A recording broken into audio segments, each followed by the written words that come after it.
Well, hello, people of Defend the House, and welcome to another monthly Roundup game podcast. It's a working title. we'll figure it out as we go along. We don't really know what format this is going to be in or where it's going to be hosted. But again, we're altering things, we're figuring stuff out. If you're hearing this, well done for finding it.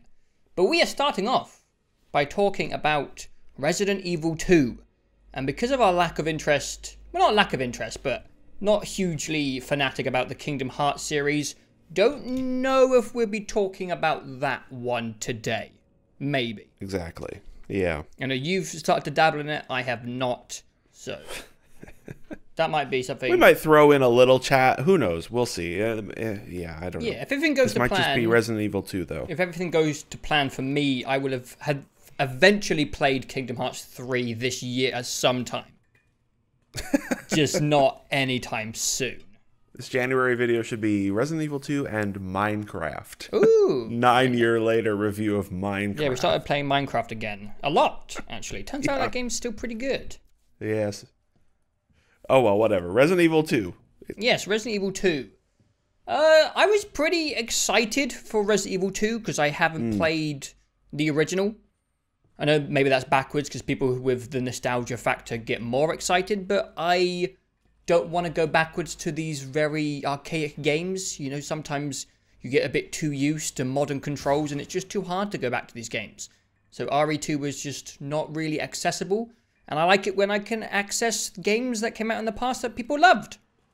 Yeah, Resident Evil 2, the original, I would say is probably unplayable to someone like us, or especially me, who... yeah, that game came out in 1998. Like, I was 5 years old, you know? I didn't play it. Yeah, it's got all the fixed camera angles, the tank controls, PS1 graphics. It's an old game.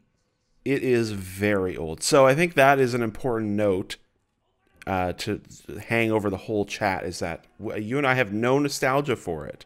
Yeah. But I think that's also interesting. A remake can make critique a little difficult at times because you can't really say, I wish they did this and I wish they did this, because they're already starting this project out with a set of guidelines that they have to follow. And I actually don't know how much they mixed the original, how much they deviated. I'd need someone in the know to let me know if they changed much. But I would have to imagine they have stuck to it pretty rigorously, because you don't want to upset those RE fans. They're passionate. Yeah. To my knowledge, it's sort of somewhere in between of, like, it's definitely not 1-to-1, but it's, and I don't even think the story beats are, like, exactly the same, but I think it's sort of like that Ratchet and Clank thing where it's like, a reimagining of Resident Evil 2. That's more or less like the original, but they certainly deviate at times. But whatever, we don't know, and that doesn't really matter. We're looking at this from a purely modern perspective. Yeah. So, yeah. And what this game has got me thinking is I can't decide which format of RE games I like more. There is the 4, 5, and 6 format where it's more action-based and you are progressing in a pretty linear state. There is some backtracking and opening up new paths in those games, but it's very like push forward. And the old format I would describe as like a puzzle room, escape room type situation, but with zombies in it. Yeah. Where for like navigation and Metroidvania backtracking and item collection is more of the heart of the game, and combat less so. And I definitely really enjoy the old format a lot. I think we kind of got a taste for it in RE7 a little bit. Oh, totally. Keep going. And this is like the first real taste, because I tried to play the original, and because I was in the mindset of the new format of like push forward action, I was just completely garbage at the old RE game because I didn't even understand how to play it correctly. And I think RE2 is a real nice place to start. Because very quickly you discover that, fighting every zombie you see is not necessarily the best way to approach things. It's a lot about resource management and navigating around zombies and just doing what you have to do to survive. And it's cool. It's cool to go back in time and play this old format. I'm a big puzzle guy, so I just really enjoyed the pacing of this game. It's like, explore, navigate, puzzle, puzzle. Watch out, zombies here. Uh-oh, Mr. X, puzzle, puzzle. And you kind of repeat like that for the whole game. And I just found it really comfy and easy to play for long periods of time. Yeah, so I was going to say RE7 was my introduction to Resident Evil. I have not played any of the action-y ones, including 4, which I know is just a horrible thing to say out loud. I literally only just played it like 4 months ago. Right, I remember. And RE7, the thing that I really liked about RE7 was the structure of it and the weird like puzzle-y stuff and the backtracking and interconnected levels. RE7 is definitely more straightforward, a little more linear and constrained version of that. But it's definitely like RE7 is definitely like taking the classic style of those games and you know, modernizing them and making them more accessible. And I really like that stuff. And then like 20 minutes into RE2, I was like, oh, okay, yeah, I actually really, really like this classic Resident Evil structure a lot. Because Resident Evil 2 takes that to a more complete place, you know, where it's like, this is, the game is really, you know, there's very little linear action or any of that, like we saw in RE7 at times. Yeah. And it's positively ridiculous and just like so video gamey at times with that structure where it's like, I'm in this ridiculous police station that used to be an art museum and I have to find this key shaped like a heart to open this door. And it's just, and it's like, I have to move these bookshelves so I can cross this 4-foot gap. And if I move 3 of those bookshelves, you know, it's like a 2-inch gap. I could step over that. But you can't. Or I could, no. And I really like all that stuff. Yeah, me too. It's, that part of it adds a lot of charm, I think. It's like a weird game show feel. It reminds me of the Crystal Maze at times. I don't know what that is. Kind of like an escape room game show that used to be on a while ago.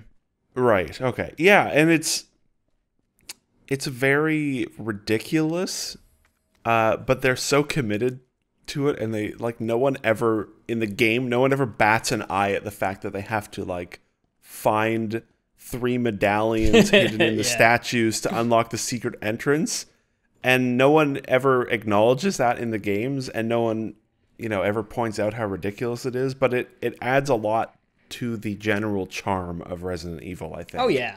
And I really, playing 2 made me remember that, like, oh, I really did like RE7, and I really do like this structure of backtracking and puzzles and, you know, learning the level and unlocking shortcuts. And that stuff I really, really do enjoy. And it's been nice to realize that I like that. It's like, you know, when you get a door open to a new style of game or a new series, it's always nice to have that. And RE2 definitely fully reinforced the fact that I like these games and this style of the sort of older, more classical Resident Evil.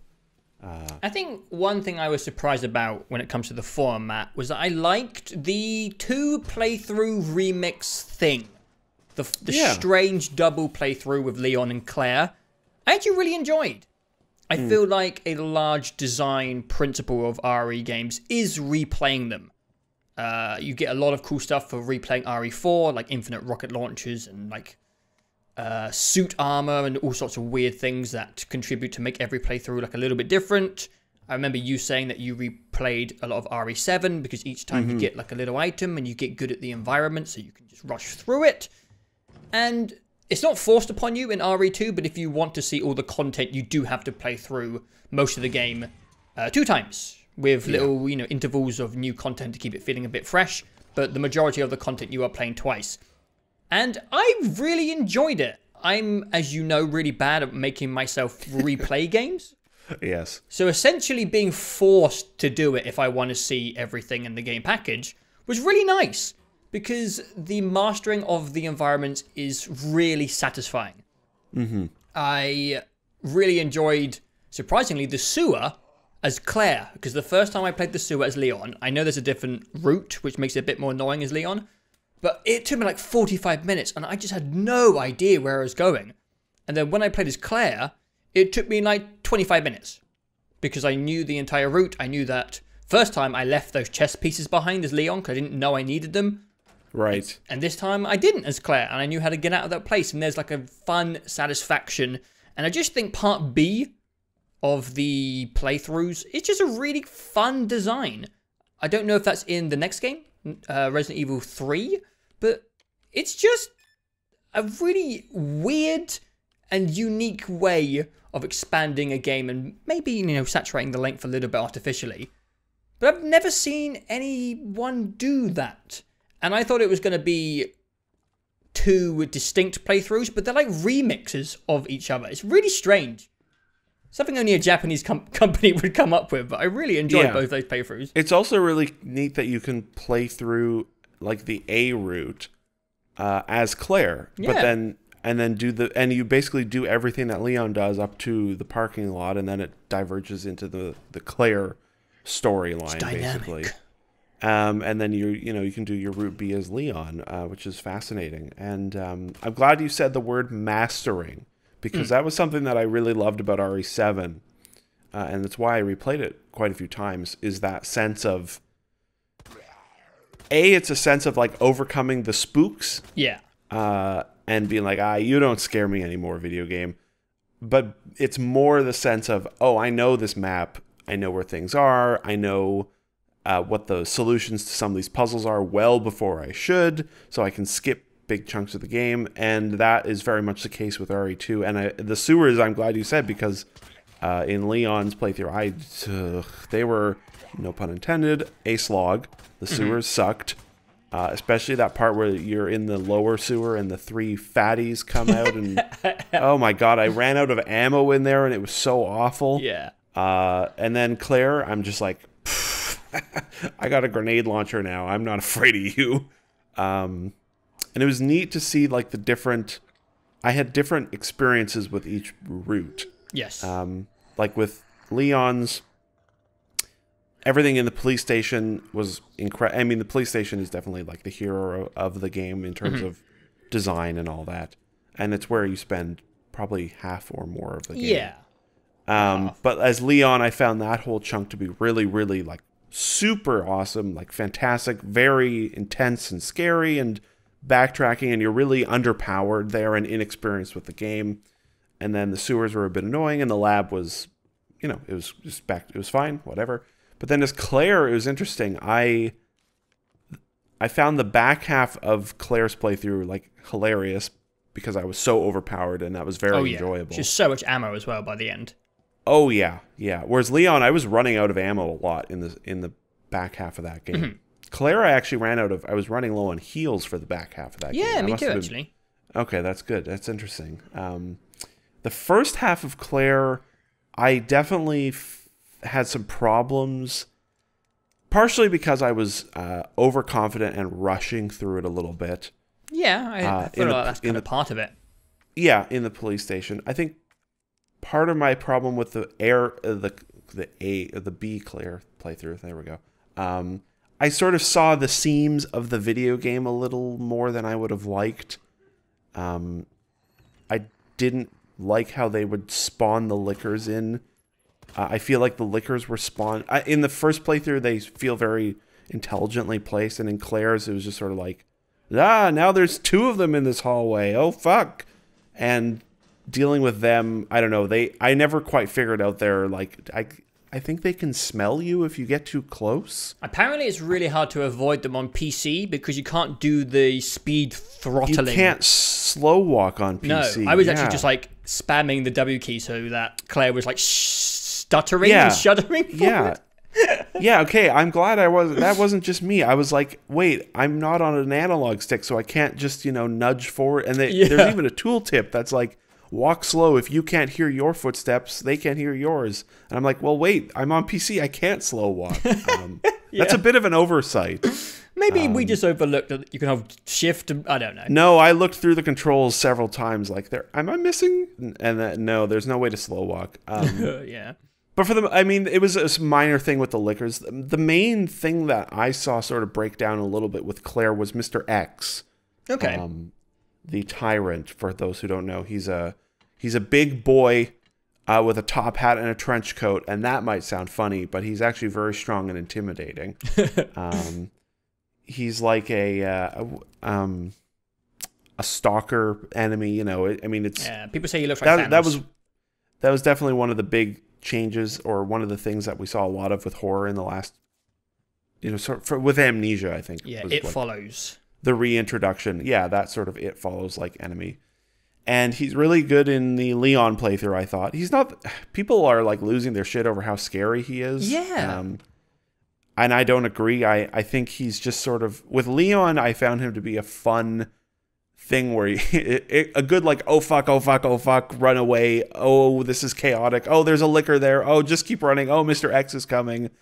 But I never really found him scary. No, because he's not an insta-kill. Like, the more famous RE villain is the Chainsaw Guy.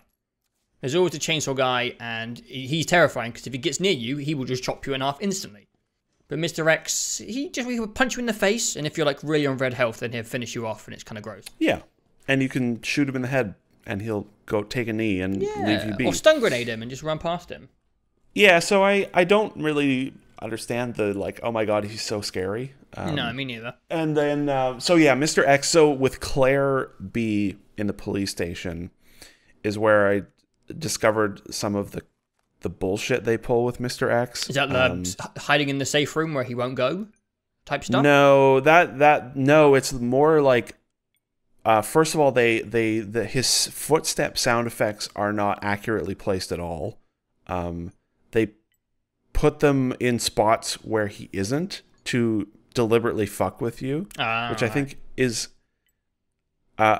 sort of a good idea. But when it comes to, I want to be able to, like, keep track of him all the time, and you can't do that. Like, there was one part where I was running in the hallway on the second floor, and the footstep sound was right in front of me, like just around the corner. I'm like, oh, he's just around the corner. So I turn around and go up the flight of stairs, and no, he was actually behind me, the floor above me. Okay. So they just sort of put the footsteps deliberately like he's close to you, even when he's not necessarily. I think a lot of sound design stuff struggles with above and below sound. I know that's a problem in lots of games. So that sort of annoyed me once or twice, but the real one was that they just teleport him around. Yeah, I wasn't 100% sure on that, because sometimes he would navigate to places, and I'm like, how did you get there that fast? Yeah, so I discovered that was 100% the case, because I knocked him out on the second floor in the hallway, and then immediately ran up to the third floor, which there's only one route up there. It's up the stairs, or you have to go all the way around through the library and everything. I knock him out and run up to the third floor and go into a room, and he's there in like 30 seconds. And I'm like, oh, they literally just teleported him up here. Gotcha. And so that was when I saw the seams with Mr. X much more than I wanted to with the Claire B playthrough. And he was actually just straight up frustrating and annoying and not scary at all. Like I feel like he was teleporting around so much for Claire. For me, he's there a lot in Claire's playthrough on B. Yeah, and it was just sort of unfortunate to see the seams of him, because I wish he was like an actually persistent. He was always like, you could keep track of him if you really tried. I wish he never teleported around. That sort of takes away from it a little bit. So that was sort of aggravating. And my other biggest complaint, well, there's one or two, but I really don't like the zombie headshot kill stuff. What do you mean? As in, sometimes you shoot a zombie like twice and his head blows up. Yeah. Other times you shoot him like 3 times, 4 times, he falls over, he gets up, you shoot him 3 or 4 more times in the head, he gets knocked, and he stands up like 3 times. And you have to put like 15 bullets into him to kill him. Yeah, I think the point of that is you're not supposed to just kill every zombie. You're just supposed to be using your resources to get around them. Sure, but the fact that you can like blow their heads up with any gun in the game makes that confusing. You know, yeah, I think there's critical hits because sometimes you one-shot a zombie. It's like, oh, all right, yeah, I'll take that. Yeah, and that's but like even when they're knocked down, you know, you can't like blow their head off if you shoot them a bunch. I don't think, at least. No, I think if they're on the ground, I just run, just like get away from them. No, I know. But it was less of a frustration and more of just I was just confused a lot of the time where it's like, oh, this zombie took like 14 bullets to stay down. Oh yeah, some of them take so many. It was just confusing. And that's why I really liked the guns that, you know, if you just aim at their head and pull the trigger and their head blows up 100% of the time. Oh yeah, like the powered Magnum that Claire has. Yes. Oof. Yeah. So that was just like a weird, it's just one of those things where I'm like, huh, that's okay.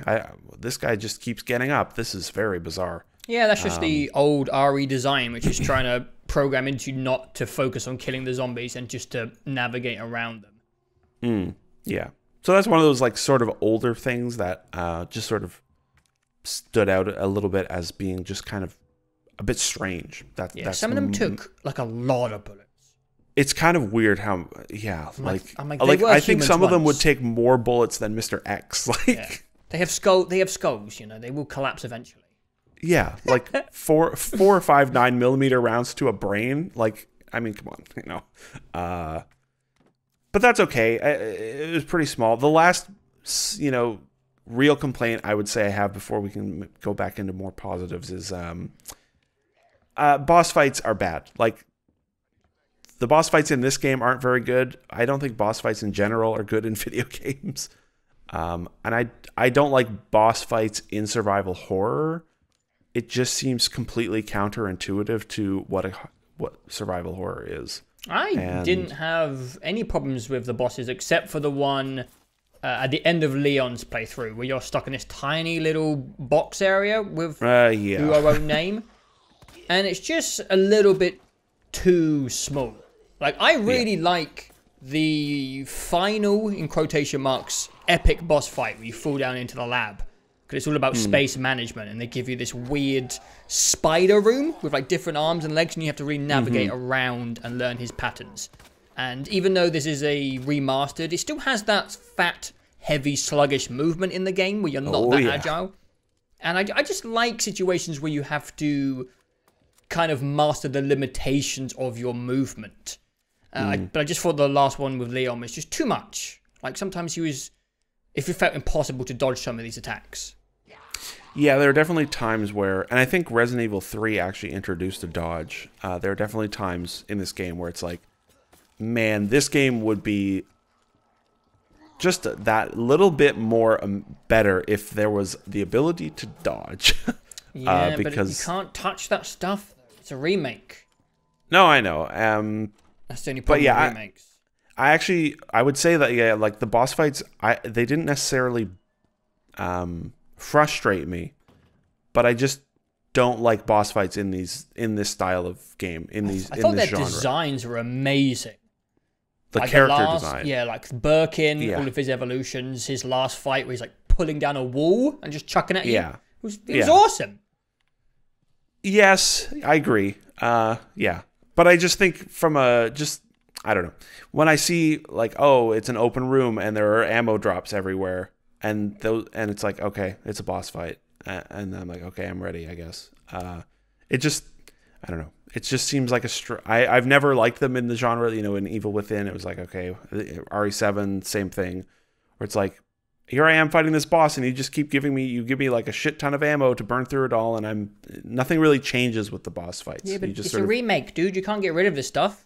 Oh no, I'm not saying you should. I think you should I think the genre of survival horror would be better off without boss fights. But I know that people like them, and especially Resident Evil has, you know, Resident Evil is ridiculous, and this game would be kind of flat and not boring, but it'd be sort of flat and tame if there weren't any boss fights in it. Because by the end of the game, you have a minigun and or a rocket launcher, and you're like fighting a giant mutated freak monster. Hell yeah. And I think that's important, but I just don't care about boss fights in this genre. But I think one thing I would have liked, and I think maybe they could have got away with it. I think it would have been really nice to just have one extra area.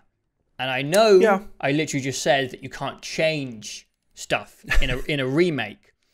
But I feel like old fans of RE2 would allow it to slip by if they had the entire of their old nostalgia RE2 experience there, and they also had a new segment to experience. And maybe that would be awkward for story reasons, because you can't obviously, pivot the narrative. You can't change the canon. But pacing-wise, when I did the house, sewer, and nest, I was just ready for one more. You got to the greenhouse bit, and I was like, oh, this is cool. I like the way this is changing. And then the game ends. And I was just like, ooh, one more area would have been great. And I know it's tricky with remakes. Like, what can you change? What are the fans going to be mad about if you alter? But I think they did such a stellar job that every Resident Evil fan is happy. And I'd assume that a Resident Evil fan would be happy with more content over less content, even if it alters from the original blueprint of the first game. But, short games are fine every now and then. I think for me it was 11 hours. 6.5 for Leon. Probably 12 hours overall to beat both playthroughs. I'm not saying that games need to be 20 or 30 hours. I was just enjoying the game so much that I would have liked more and a bit more environmental variety. Just over like 3 main areas.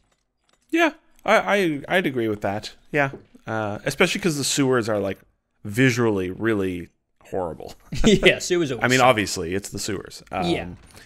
Of course. I will say that on PC, this is just kind of a PC thing with all survival games. It's very easy on normal.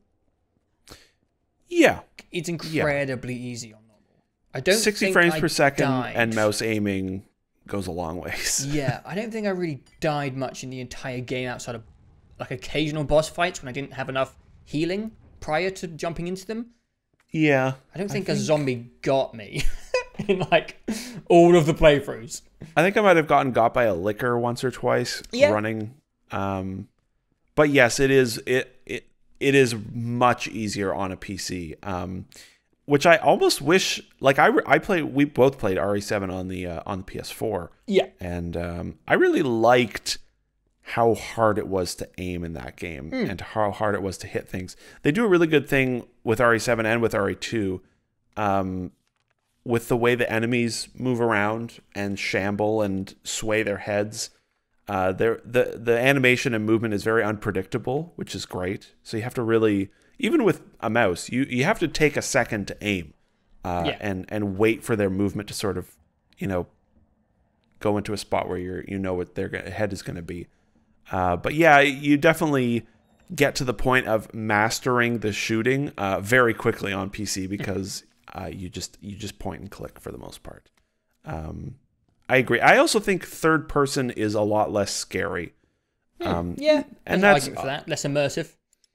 Yeah, horror is, of course, very subjective. I think the game as a whole is actually not that scary. No, I wouldn't say so. Partially because third person for me is way less immersive and spooky.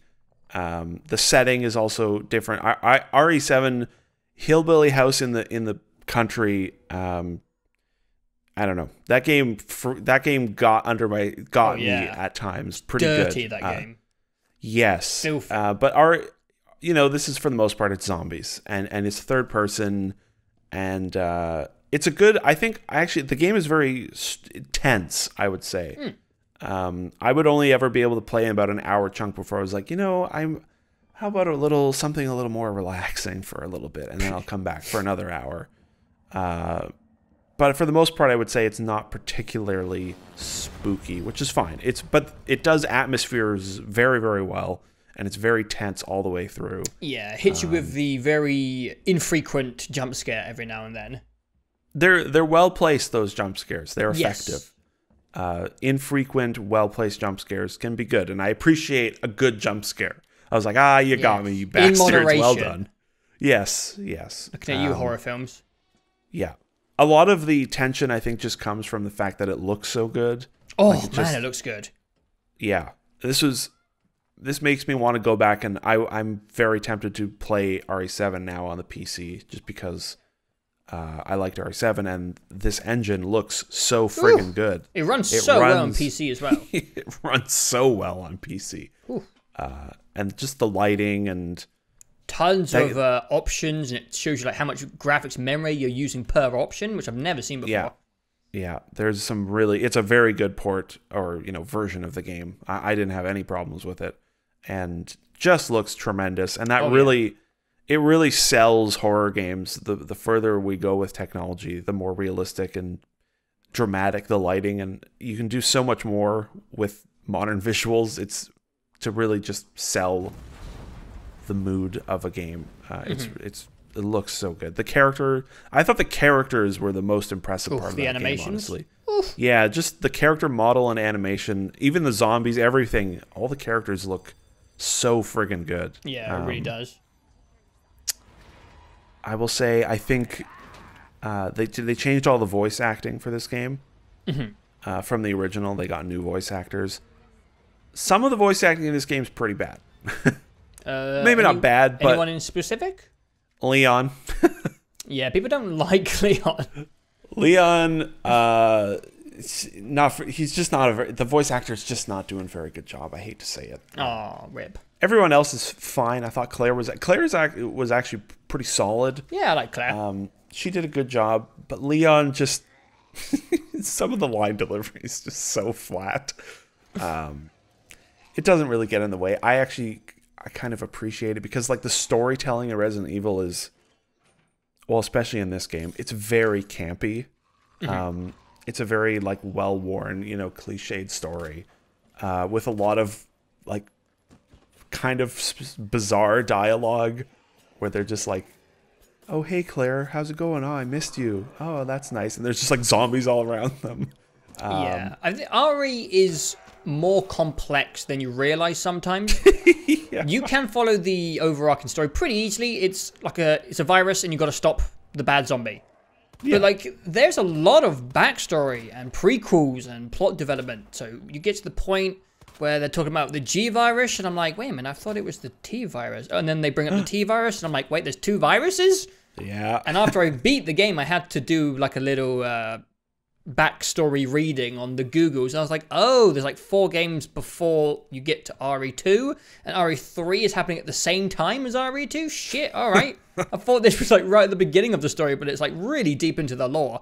So the kind of, for newcomers, I didn't really understand some of the shit that was going down, I'll be honest. They definitely, to my knowledge, that series definitely went from like 0 to 400,000 in terms of like just craziness very quick. It's like the first game is like, oh, there's zombies and there's a bit of, biochemical corporation stuff in the back. And then the second game is like, here's this fucking huge thing that you can't kill. And then by RE6, I don't even know what's going on. Yeah. I discovered this in RE7 and it holds true in RE2. I kind of like it. Yeah, it's goofy. Very self-serious in a funny way. Yeah, the whole game has a certain amount of charm to it. Yes, and for sure. A bit of goof and a bit of. There's something very unique about like Japanese storytelling when they're trying to tell like a more Western focused story. You sort of see it with Metal Gear as well, right? And it just gives the game something very unique. And I really do like it a lot. And I enjoy the sort of simplicity of these plots where it's like, oh, there's a secret corporation doing experiments here. And I'm just like, yeah, that's fun. I'll read these, journal entries about the crazy shit the secret corporation was up to. And that they've got a ridiculous underground super lab directly underneath a city. It's like, okay, sure. This is so dumb. Yeah. I like it, and I hope they remake 3, and maybe the story stuff is compelling enough, and I understand why people got really into it back in the day, because they litter enough or sprinkle enough stuff in there that make the lore seems very extensive. It kind of reminds me. This might be a weird comparison, but it reminds me of Halo in a way. Yeah. Where deep down, Halo has like a deep, thick lore that you can get into. The main plot is self-serious, but everything in it's kind of goofy, and there's always moments of levity that come out of nowhere from the side characters, and that's what the RE tone feels like. It's very serious, very goofy, and even has like moments of chuckling along the way. Yeah, I agree. Yeah, absolutely, and I enjoy it. I think just one miscellaneous thing I wanted to point out before we wrap up was something you brought up in the Discord, which is the UI. And all the map readability stuff. Oh, Jesus. Thank God you mentioned that. Holy shit, yes. That is so good that I'm going to be annoyed when I play a next game without it. Having the rooms just, like, color themselves blue when you've completed it.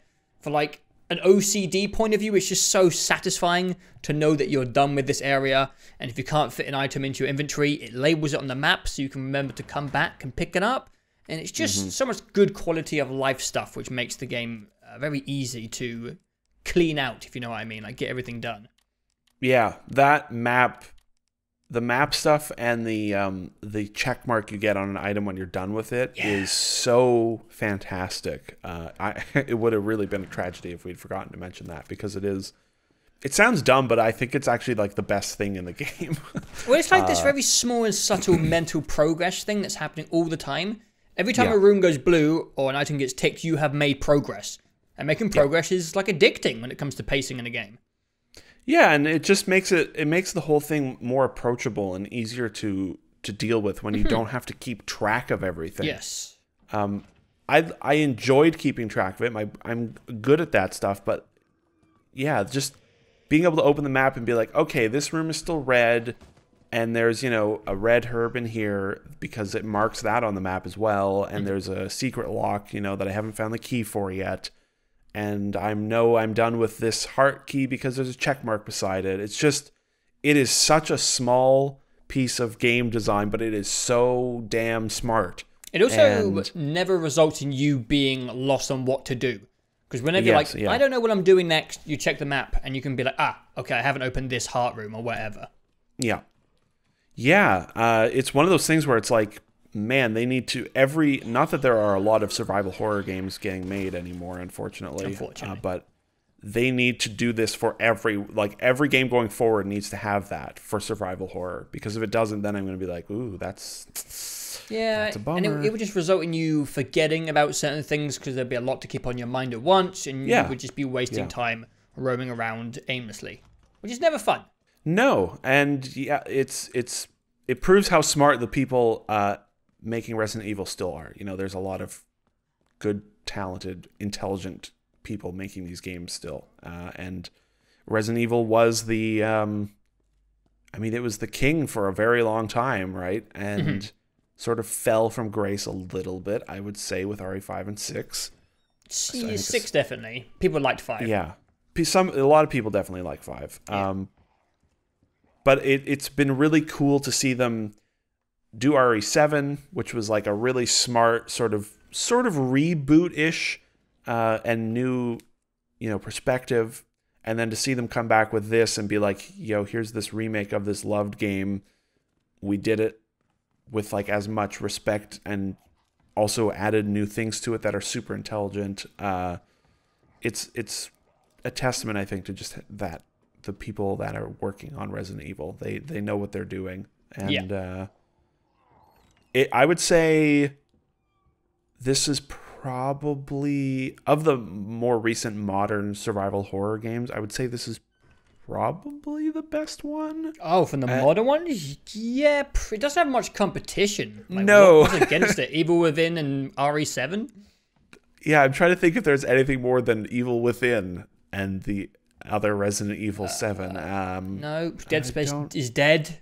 Dead Space is, dead. I guess Alan Wake kind of was one. But that was... Alan Wake came out 11 years ago. I'm just trying to think of all the franchises that I've played. Yeah. Silent Hill is dead. Silent Hill is dead. Yeah, it's tragic because it's a genre that clearly people like. Yeah. And like this game has been enormously successful already. It's already sold like millions of units. And the genre is like on life support and has been for a very long time. I think it's the best horror genre. Like the definitive plain horror games aren't that enticing for a lot of people. You know, when it's just like you're in a house and it's fucking horrifying. Like, people aren't really into just being traumatized for 10 hours. People like playing a video game. And I think these survival horror games blend actually playing a game in with spooky moments.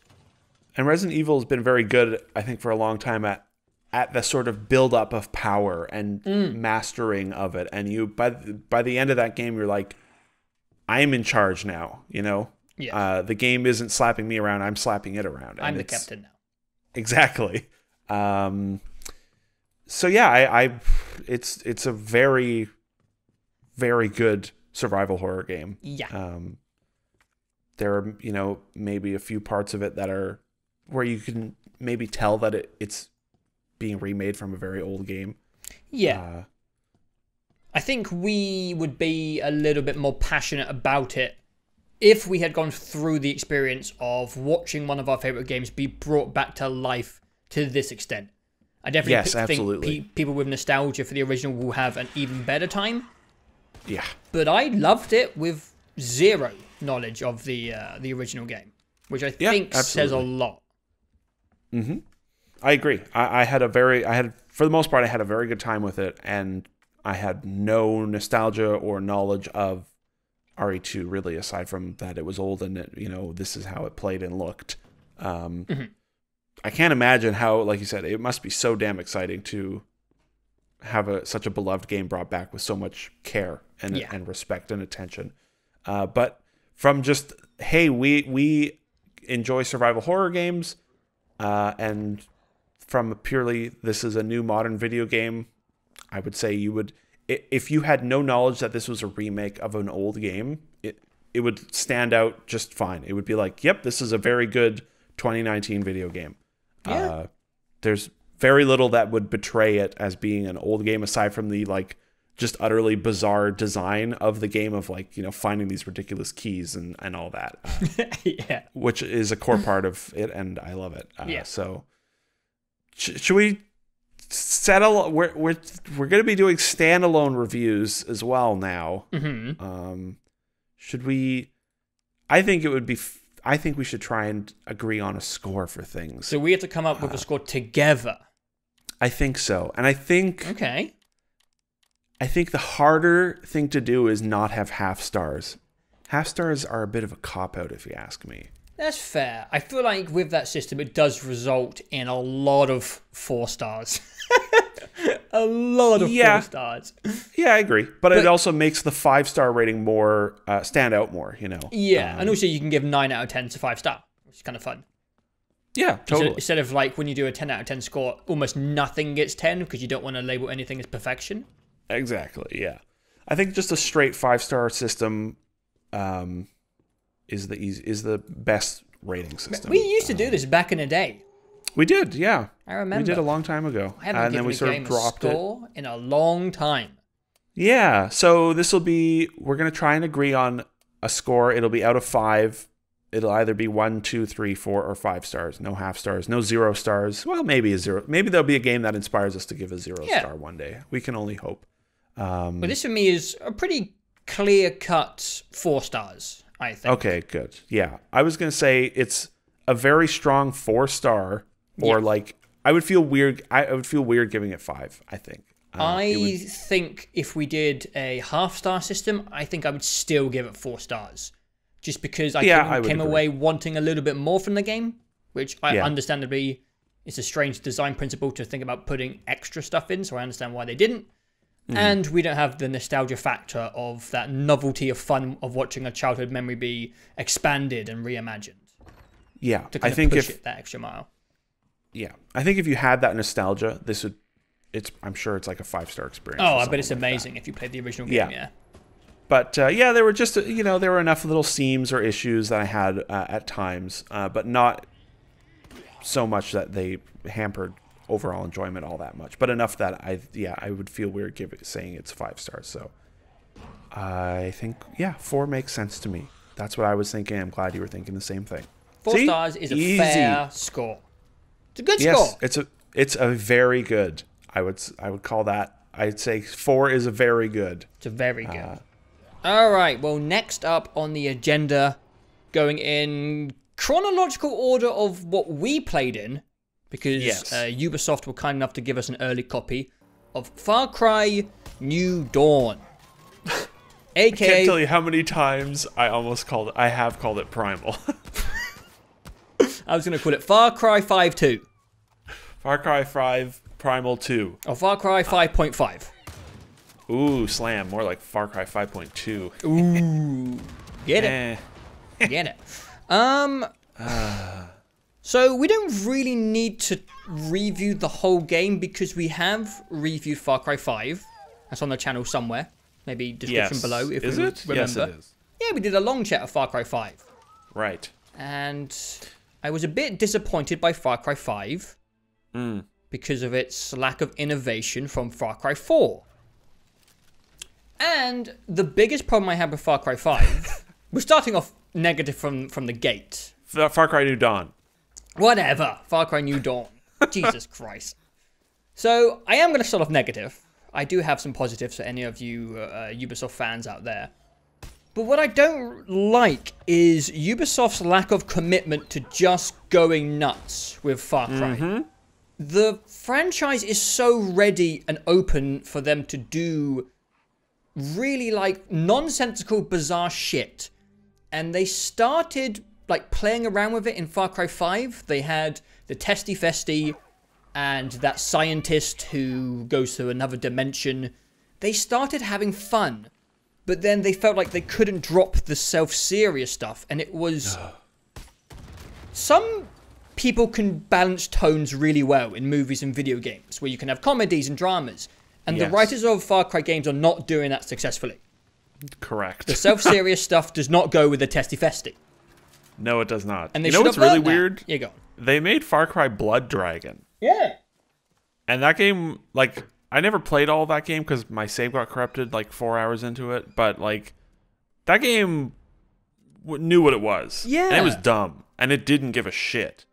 And Far Cry, even Far Cry 3, there were, like, Far Cry 3 opens with that hilarious montage with that song playing and the characters are like all skydiving, and you're like, man, this game is dumb. Yeah. And then they were like, no, it's the most self-serious thing we've ever made. And in Far Cry 5, they had like the Chuck Norris racetracks, which were pretty funny as well. Yeah, and you had like a magic, like weird pulse shotgun, you know, that you got pretty early on. It was sort of a sci-fi weapon. Yeah. And like you said, the side content in Far Cry 5, or the side quests, rather, were pretty much all really dumb. And I mean, you could have a bear as your companion, and it was named Hamburger. Yes. And this, like, New Dawn is the prime opportunity to go balls out. Because they've been having this format where they have a main release, Far Cry, like 3 and 4, and then they have a spin-off. They have Blood Dragon, which was nuts. And Primal, which wasn't as... It's still pretty self-serious, I've heard. I've never played it. But at least in setting, it's kind of experimental and interesting, you know? Yeah.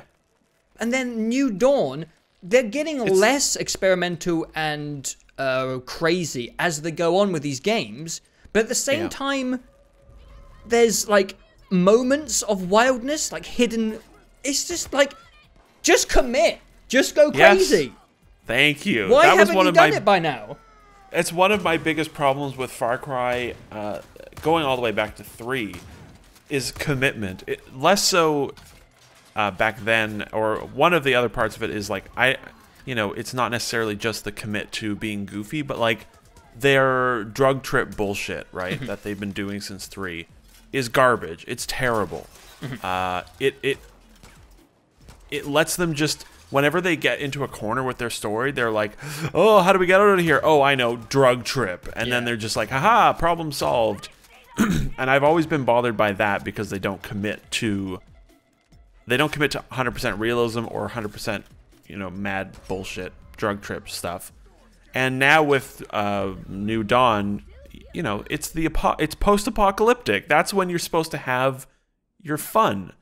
This is a bright pink world. In a world also where Mad Max Fury Road has come out, and Metro is out on the same day, and this is prime for being goofy and ridiculous, and or you know, maybe not like writing goofy. I don't know about that, but like you get a gun. The first gun you get in the game is a saw launcher that like ricochets and homes in on people, and you're like, wow, great! They're gonna give a whole bunch of new guns, and they're gonna do a bunch of fun, weird stuff with their post-apocalyptic setting. No, like that's it. The only gun that's interesting is that saw launcher, and it's the first thing you get. Yeah.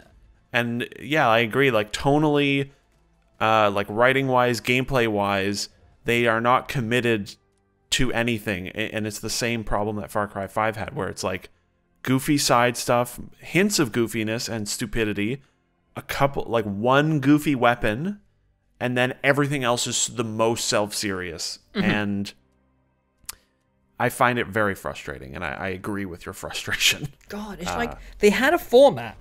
And I actually didn't mind the format. The format was main release Far Cry, there's a psycho, you're on an island, you know, copy and paste. And then they would have a spin-off, and the spin-off would be the same game, modified in a crazy way. And they could even keep that consistent. Far Cry New Dawn is the least crazy and interesting Far Cry spin-off so far. Yeah, probably. And it was I thought it was kind of a fun marketing gimmick to just release the same game twisted into a strange, retextured version of it. But in this one, they just added, like, vibrant pink flowers. I really like the look of the game. I think it's colorful and vibrant. And it looks better than Far Cry 5. Yeah. But it's so toned back from what I thought their format of releasing these games was going to be. I really thought they were going to go nuts. Especially in Far Cry 5 when they released that DLC plan. Like, one was in space and one was in, I don't know, Nam and... Vietnam, yeah. It just felt like they were experimenting with a really Saints Row-esque future for Far Cry. And New Dawn is just Far Cry 5.2. It's just more of Far Cry. Yeah, that is the biggest disappointment to me. I mean, if you are someone who loved Far Cry 5, you are going to probably enjoy New Dawn. Because it's like 10 more hours of Far Cry 5. It's really bright and colorful. There's new buddies. I like the boar. Don't know if you ever use the boar. Horatio is my dude. That guy is so... The reason Horatio is so good is because he's kind of annoying. He's always in the way, and he keeps making noise the whole time. He's always pushing you out of cutscenes as well. Yeah, Horatio's a nightmare. But like, there's... I find it more frustrating that there's sprinkles of fun in these, like Far Cry 5 and New Dawn. And they have this space where they've released 5. Everyone in the world bought it. They've done it. Now you have this, this little market area where you can do whatever the fuck you want, and they just they didn't do anything. And I don't even mind them using the same map again, because actually the map in this game, even though when you zoom out you're like, oh, this is the exact same map. From moment to moment, I didn't find the map, like the terrain. I was like, oh, I don't recognize this map. Like it didn't feel like the Far Cry 5 map. Yeah. You'd come across locations and be like, oh, I remember this spot from Far Cry 5. Like a building or the town or the church and stuff like that. I think they marked it quite clearly as a spin-off. You know, it's $40 on release, and it's very clearly a follow-up. Maybe this is why they're doing it, because I know there was a lot of bad press with Primal, because a lot of people... full priced, I think, as well. Oh, Primal. Yeah, you're right.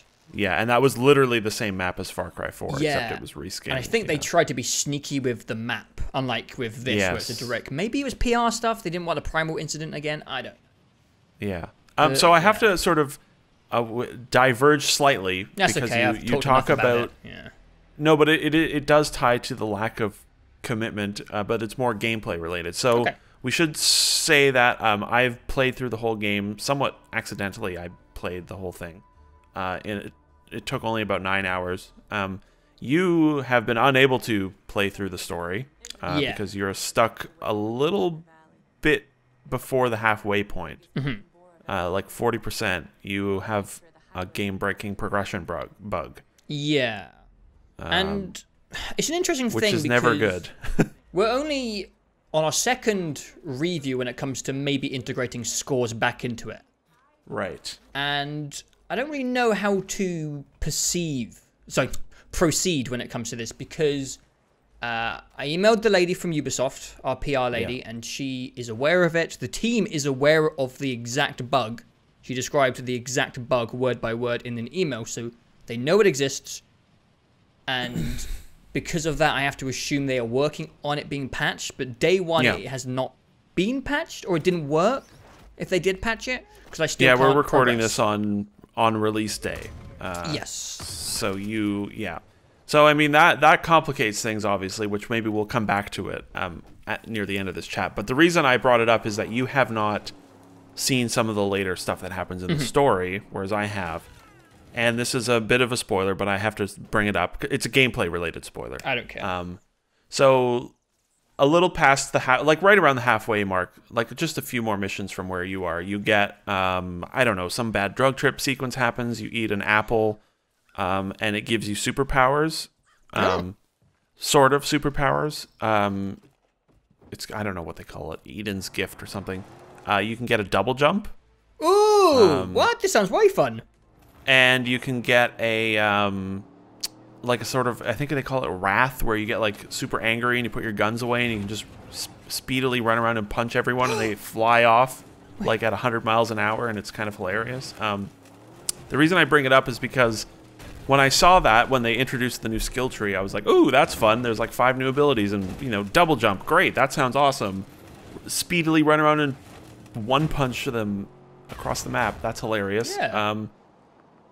But it sort of ties into the commitment thing of like, well, here they are now introducing this really goofy gameplay mechanics, but it still doesn't feel at home in the game, and it still doesn't feel particularly fun. Okay. So like you get the double jump, and the double jump feels good and opens up some enjoyable mobility, but you're still you still take as much fall damage. Oh. So like, you know, I do a double jump up to a rooftop and I'm like, oh, that was cool. And then I want to like double jump from the rooftop down to the ground, and I do that, and then I like break my legs and I'm at 1 HP. Oh god. And the wrath, the speedily run around and punch guys doesn't really have a negative. It looks hilarious. I only used it once after I got it. But I like you walk up to someone and you just punch them and they just ragdoll and fly away. Like it's really a funny look. But like them introducing that made me go, it made me want a commitment to the absurd even more, because they're like teasing it still. And this game is also weird because Rage 2 exists and is coming out soon. Yeah. And looks like it's committed to being dumb. Yes. And making you overpowered. And we, of course, haven't played that game yet. But Far Cry this game feels very out of, I don't know, not out of place. It just feels sort of awkward, reactionary and awkward with Rage 2 coming out. But yeah, so that introduction of those few skills at the halfway point made me think, oh man, are they finally going to like just say, oh fuck it, you're an overpowered superhero now? No. But I want that. Like the idea of a Far Cry game where I have no fall damage and I can double jump and, you know, punch people to the moon, like that sounds really fun. Yeah, it does. But they don't commit, and it's just frustrating. I have to assume that they are going to eventually go nuts, but they're too scared to just jump to it, so they're using like 5 and New Dawn as this weird middle ground where they're splicing it in slowly to like desensitize people to the reveal that it's going to be like a crazy Saints Row franchise in the future, maybe? The thing is, though, that we're like, this is like the 8th Far Cry game or something, you know, right? Yeah.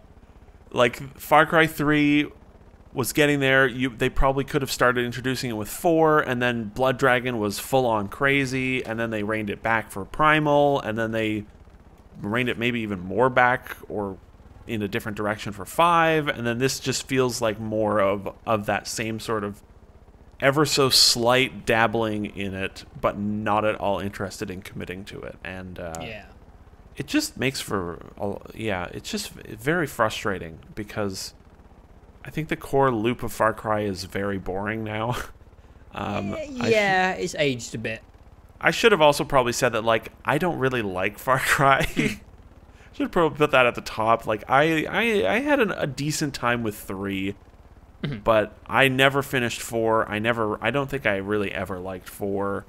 I never finished Blood Dragon, mainly because of a save file corruption. I didn't touch Primal. I didn't particularly love 5. That was more than anything due to story stuff. So I'm not, not necessarily the target audience for Far Cry. I've always admitted that Far Cry is kind of my guilty pleasure when it comes to gaming. And the stuff that I still like in Far Cry, which is usually just tick box-like combat scenarios where I'm just shooting down guys, and it's one of those podcast games that I just enjoy shutting my brain off and enjoying once every 6 months. That stuff in New Dawn is still there. I'm still enjoying clearing outposts, shooting guys.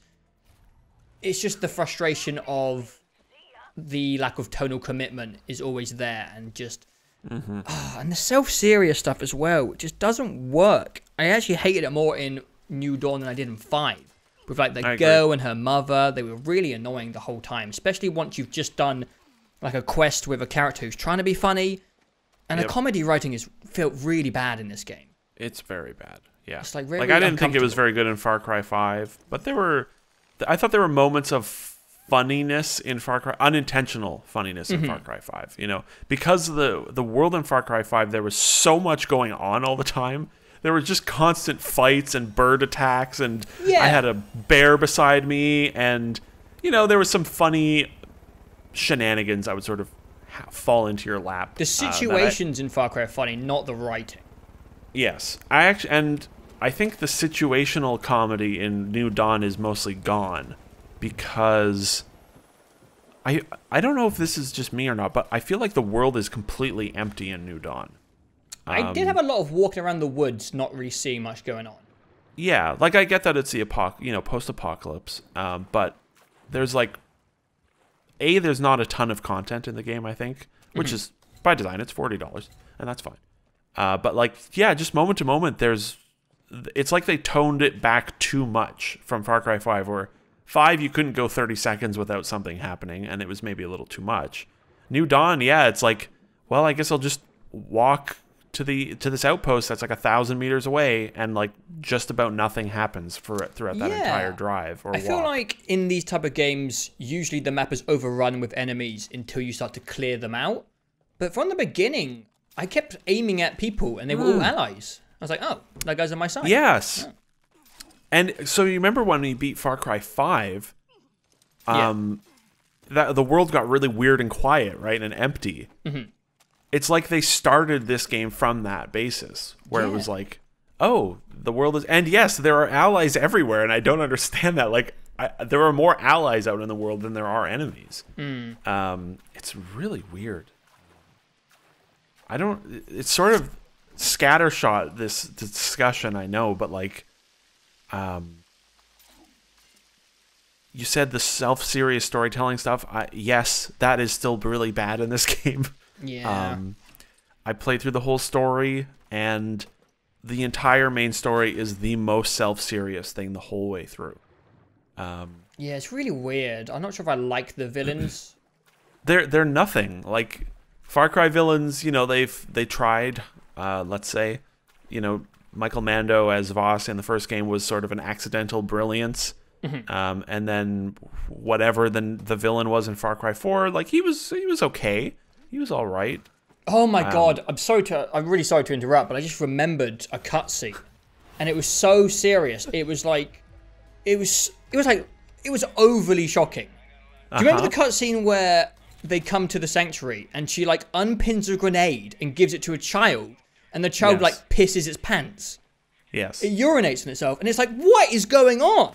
This isn't The Last of Us. What are you doing? The whole game is like that. The whole game is like that still. A child peed itself in fear because it thought it was going to die. A child! By being blown up with a frag grenade. Oh my god. And this is after you've just punched a badger in the face or something. It just doesn't work. Exactly. Yeah. It doesn't. Wolfenstein is probably the only game I've played in a long time, the first two, or 1 and 2, that balance genuinely dark, serious subject matter with absurdist comedy. Yeah. And it's an incredibly hard thing to do. It is. Which is why you shouldn't do it if you can't do it. If you can't do it well, don't do it. And Far Cry, the self-serious nature of the stories in these games is really off-putting. That scene really felt radical, even for Far Cry stuff. That cutscene is really strange. But that carries throughout. The villains are not compelling at all. I don't find them intimidating or particularly villainous. they just are sort of there, and it's self-serious, like you said, all the way through. One of the characters dies at some point. I mean, spoilers, a character dies. And I was like, what's this guy's name again? Huh? And everyone's like heartbroken, and they bury him, and there's like a long burial scene, and I'm like, who was this guy? What? Huh? What was his? What was? Oh, I guess I'll be sad. Okay. And then there's all the Far Cry 5 stuff comes back as well, of the religious bullshit that they tried to write for Far Cry 5, because the father, Joseph, is there for the whole game, more or less. And they do some stuff that I really don't fucking approve of, which is, let's try and make all the villains seem like normal human beings, or like let's try and humanize them at the end of the game. You kill the two sisters. The boss fight with the sisters consisted of me with my elite heavy machine gun shooting each of them with about 7,000 rounds of armor-piercing LMG ammo, and then they eventually died. And then you get a cutscene where one of the sisters is like, they just try and redeem them right as they're dying, and the sister's like, we were just trying to be better than our father who abused us. And I was like, oh, fuck you. And then the whole of the Joseph Seed story arc in this game is like them trying to redeem him and make him like a sympathetic father, like an actual father, because his son is in the game. Yeah. And it's just like, it's just so bad. It's so bad. I hate it. I was so close to just skipping every single piece of dialogue in this game, but I couldn't, because I needed to see it through for this chat. And you did it. It's just awful. I'm sorry. Like, it's really, I know we're being like horribly mean to this game, even though we'll get to some of the things that I do think that it does okay. But like, the storytelling in these games is bad, and when you're poorly telling a story that you think is the most serious shit ever written, it's just embarrassing. Yeah. And every cutscene in this game is embarrassing. It's just, and it was the same in Far Cry 5, I thought, as well, where they're like, they think they're writing actual good drama, and it's just sad. Like, that's how I felt about Far Cry 5 as well. I don't know if I ever properly expressed it, but it was just like every line of dialogue from especially especially the father still, it's just like, God showed me his plan and I was blessed with his sight, and it's like, shut the fuck up already, please. It's bad. Also, the final boss fight is like a giant mutated monstrous human, and it was hilarious. Sorry to spoil that for you, but it was hilarious. I just stood still in the arena and shot him for about 30 seconds, and then he died as well, so it was a real banger. Let me just quickly go through and see if there are any other like major things that I didn't like about this game, so we can maybe try and transition into something positive for a minute here. We're gonna get all the negatives out the way. Let's see. The fall damage is terrible. That's always been a problem with Far Cry. The fall damage. Okay. They need to commit to stupidity. I wrote that as a note. Yep. There's kind of some rough edges. A little janky. A little. It feels a little. I don't know. A little bit taped together at times. Okay. I know. I mean, you have encountered a game-breaking progression bug. The UI stuff seems like really placeholdery, if that makes sense. It just all looks very basic. Yeah, and I don't know. Just I'm okay with that though. Yeah, there were a lot of moments of like kind of jank and bugs. Like I told you, I had a late story mission where, you know, I was in a car and the car couldn't be destroyed, and I was failing the mission because it kept getting destroyed, even though I was trying my heart out to play it normally. And then on the fourth time, my car just blew up, and I just stood there and it didn't fail the mission, and I just killed everyone. And there were a lot of little things like that where I was like, oh, this felt like it just sort of broke a little bit. Fuck, I had something else tied to that, and now I've forgotten. Oh, just the way it zooms in on the characters like it's fucking Fallout 3 when you're talking to side characters. And it goes, it zooms in like right on their head.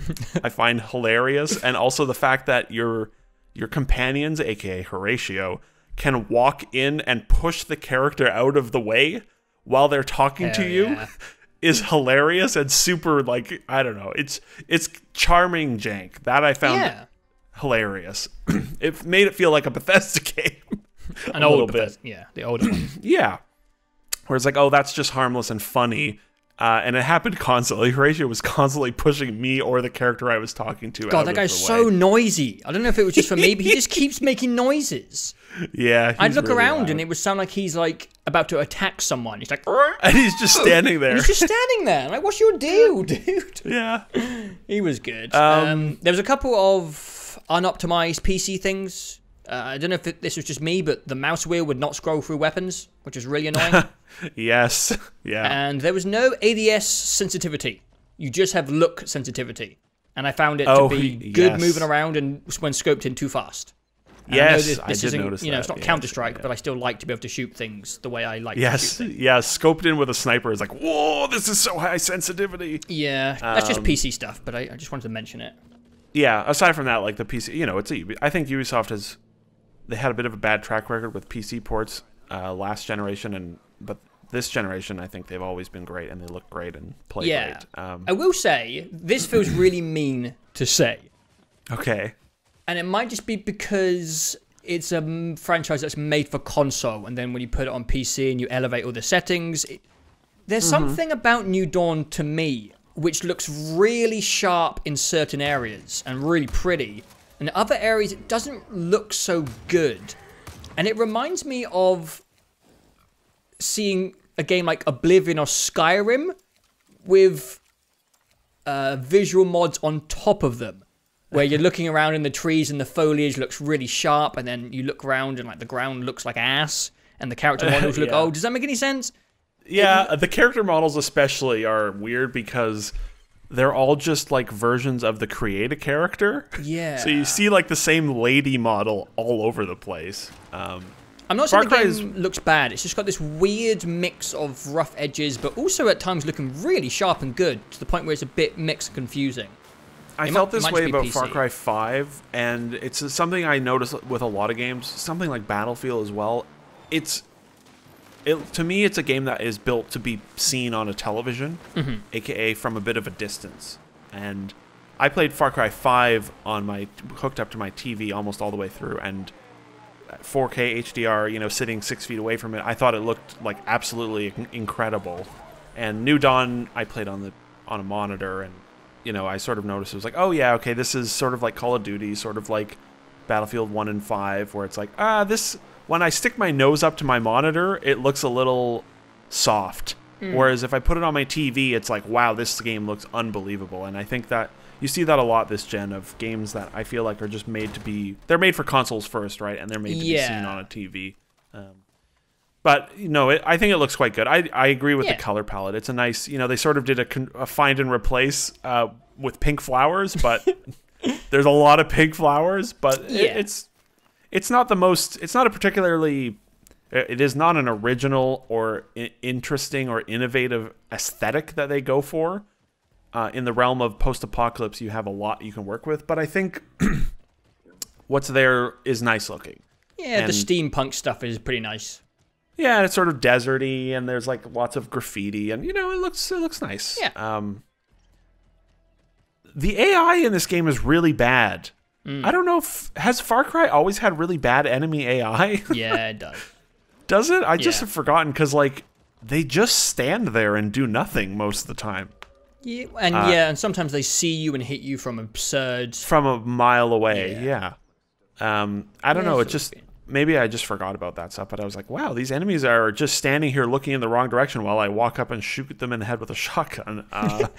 It's a little strange. All right, I have some positives. Yes. Not many, but I have some positives. The portioning of the game is much more heavy on side quests and what are the little green diamond activities called? Caches? Treasure hunts?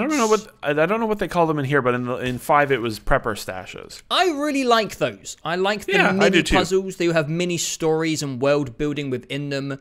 It's quiet, you're usually on your own and just left to do a mini puzzle. I really like them, and they're extremely plentiful in New Dawn. There's more of those than there is of side quests, it felt. Well, I didn't finish the game. Oh, there are, yeah. There are loads quite a lot of those. Yeah, there's like 15 or so, and I think only 10 side quests, something like that. And I know this is almost walking into conclusion area, but I still like the overall format of Far Cry, and I stand by my guilty pleasure. I just want to see the franchise go in a more innovative direction because it really needs it. And it's frustrating because they just had this open opportunity. Anyway, I'm just going back to the same thing, but you know. It's the same. I mean, it's most of the same discussion we had with Far Cry 5, where they took quite a few years off, right? Yeah. Far Cry Primal was 3 years before Far Cry 5, I think. And, you know, they did a lot with Assassin's Creed Origins after a year off. And, you know, that I didn't particularly like the new direction Assassin's Creed has taken, but they tried, right? They took it in a new direction for sure. And people really like it. And I think Far Cry 5, you sort of went into it thinking, well, I hope that they take it in a new direction. But they just sort of, like, changed up the UI a little bit, got rid of towers, replaced them with the prepper stashes, which is, you know, fine. That's good. And that's about it. It's not changed enough. And God damn it! New Dawn, they throw this RPG stuff on it, which I don't think was necessary or particularly good. Is it the settlement building stuff? More like the fact that enemies have a level. Oh, you know, yeah, I forgot about that. And that your guns have levels. I don't think that stuff adds anything. No. It doesn't feel justified. It just feels like, oh, now the enemies have a, you know, now, oh, this is an elite enemy, you know, he's a gold enemy. Oh, this is a gold tier gun. And the result is like, it doesn't make the game feel any different, except for like one early fight where I was fighting a purple enemy with a gray pistol, and it took about 20 minutes. I was like, wow, this is dumb. I think the only situation I enjoyed that was when you'd be out in the wilderness and you see like a level 4 cougar, and you're like, holy shit, I'm not going anywhere near that thing. Yeah, and it adds some fear to the wildlife for me.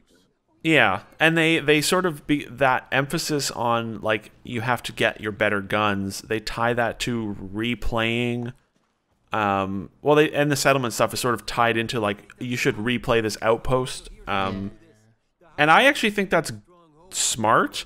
Okay, because I didn't do it once. I have never, ever replayed an outpost in Far Cry, ever. Because I'm like, why would I want to reset this? It doesn't give you anything, right?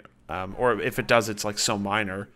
Whereas in this, they tie, basically you do the outpost, and then you can salvage it and reset it, and you get some settlement building material. Ethanol is the currency. Yeah.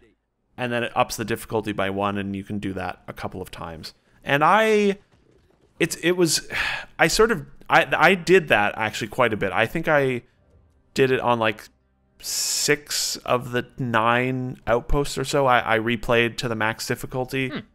But it resulted in like a lot of grinding early on, where I was like, okay, I really don't like that I'm fighting level 3 enemies with level 1 guns, so I'm just gonna grind until I can unlock a full set of like exotic weapons and then just smash the rest of this game. Yeah. Which I did. The first half of the game I found really, really heavy on grinding and replaying, and like really slow to unlock things. And then it was like the floodgates open, and the second half of the game I was unkillable and like just one-shotting everything. It was sort of a weird balance. The way I went about it was I looked through all the unlockables in the settlements, and I was like, I don't care about any of these except for guns. I just want the guns. And I got up to level 3 in the weapons, only doing the outpost once, and I didn't obviously even get halfway through the game. Right, yeah. So you get through that pretty quickly. And plants or whatever all this stuff is. No, it's like the guns and the overall health increase are the only useful things. Crafting vehicles, like, who cares? So yeah, I just think that RPG stuff that they tacked onto it just feels tacked on and pretty much unnecessary. Not necessarily bad, doesn't necessarily detract from much, but it's just sort of like, okay, that's there now, I guess. I will say I dislike that the weapons, there are no, like we said, the saw launcher is the only interesting gun. Every other gun is literally just the same guns from Far Cry 5, except they put like duct tape on them, and all the weapons have different tiers of weapons, of like, you know, common up to exotic, basically, and you can't customize them. Oh yeah. I miss that. That was one of. It sounds dumb, but that's genuinely one of the things that I've always liked about Far Cry is I'm gonna pick these guns and I'm gonna customize them the way I want them to. And you can't do that here, and it's sort of bummed me out. It's a small thing to complain about, but I don't think the sacrifice of, oh, you can't customize your guns, but now you have exotic guns that you can get is worth it. Yeah, this is a bit of a miscellaneous thing, but during the game, it just gives you a legendary vehicle like a quarter of the way in. And I'm like, well, why would I ever upgrade the garage? Yeah. I have a legendary vehicle with guns on it. Thanks. Also, the code we got was for the fancy version of Far Cry, and from minute 1, you have an exotic vehicle you can spawn. Oh. It's a big pickup truck, armored pickup truck or something. I didn't know. Yeah, so I was like, okay, well, I've got a vehicle now, so I don't need to spawn that in. But that's too many games do that, where it's like, oh, pre-order it and you can break the game. Yeah. It's a dumb trend. I think this has been a very negative discussion, even though the game itself, for me, it's just like, it's just sort of a shoulder shrug. It's fine. Like, it's fine. It's not terrible. Yeah, it's not poorly made. It's just... It's because the review discussion is based around how it advances on the Far Cry 5 design. If we were like evaluating this from the beginning without Far Cry 5 existing, I'd probably say it was kind of fun. I still enjoy the loop of Far Cry games, and I will probably be keeping an eye on the franchise because every now and then I just like mindlessly ticking some boxes off. But when you're reviewing New Dawn and Primal and Blood Dragon, they are spin-offs of the game that came before them, and that's kind of how you have to evaluate them. And this is just not an exciting spin-off of 5. It doesn't bring much more to the table. I mean, my question for people that would want to play this is, did you play Far Cry 3? Did you play Far Cry 4? What about Blood Dragon, Primal, and Far Cry 5? If you played all those and you liked them, you'll have a good time with New Dawn. Yeah, you get another 10 more of that. More hours of it. Yeah, and for $40, like that's fine and good. I think this. So this is. I think if this had been, and this is a bit ambitious, but when Far Cry 5 ended, the nukes drop, right, and then it rolls credits, and I'm like, oh, it would be really cool if they like turned the whole map into a post-apocalyptic thing, and you know, you could keep playing the game, but it's. And so when they announced this, I was like, man, if this, and I bet this, I wouldn't bet, but I like to imagine that this is how this project began, was why don't we make this, if New Dawn was post-game content for Far Cry 5, Far Cry 5 would have been elevated hugely. Yeah, if there was like another, if it was like the epilogue, you know, in Red Dead 2 or something like that, where it's like, here's like 10 more hours of stuff. Yeah. I think that would have been really neat. And I feel like that's how this might have started, is like, what if after the credits you can, you know, turn on an option and be like, okay, play, you know, see all this other stuff. And it's like sort of the conclusion, the evolution to Far Cry 5. If this had existed as part of Far Cry 5, I would have said, wow, that's really cool. Far Cry 5, you're not so bad after all. Yeah, that would have been fun. Yeah, yeah, it would have been really neat. Like if Rockstar had made Far Cry 5, that's probably what they would have done, right? They would have like taken 6 years and done this elaborate post-game trick, basically. But they just sort of, you know, took the knife and went slice. All right, let's sell this for $40. It's been 10 months since Far Cry 5 came out, and I think that's a big part of it for me. Is just like Far Cry 5 was March. It was the end of March last year. It has not been even we're like 2 more weeks away from it being only 11 months since that game came out. Yeah. It's been like 10 months since Far Cry 5 was out, and this is just, it's too much of the same way too soon. And yeah. And they need to, for me, and I felt this for a while, and I think you now feel it very much so, is that like they just need to do something. They need to rethink Far Cry. It needs some new life. it needs like really serious innovation put into it. I think it's not bad. I had a decent time with it. I hated the story stuff, but like the open world stuff, doing the outposts, doing the prepper stashes, wandering around with Horatio with my walk-on buzzsaw was like, it was enjoyable. Yeah. But it's just, I played this game like 9 months ago. The core of Far Cry has great potential for a lot of fun shenanigans, with all the physics and the animals colliding together. And they just don't seem to know how to capitalize on that or make new interesting settings and characters yet. Yeah, and I think they just need to take a good break and really pump it back up. And I think for me, the direction that they should go in is into the absurd. But I don't 100%. know. I just don't know if that's Ubisoft. You know, their games are very tame and grounded. And you see that in Assassin's Creed and The Division and Wildlands. You know, they're just sort of real world, a little bit boring. This not is necessarily their one franchise they could do it with, and they have done it with in the past. And they have. That's what's frustrating, I think, is that Blood Dragon exists and was really radical in its commitment to absurdity. Yeah. And this is just sort of bland. Or even worse, just like a very slight tease of absurdity, which leaves you longing for more. And the post-apocalyptic setting is the place to do absurdity, and I think I would say just the spin-off format of a game is the freedom to do whatever you want with it. Yeah. Like, are you really scared of upsetting the die-hard Far Cry 5 fans who are like, Joseph Seed needs a great send-off? Who gives a shit? God damn it. I'm sure there are. I don't know that. Yeah, I mean, I don't like saying, you know, how can people like the story stuff in these games, but you know, people like what they like. Yeah, I don't mean to be rude, but you know.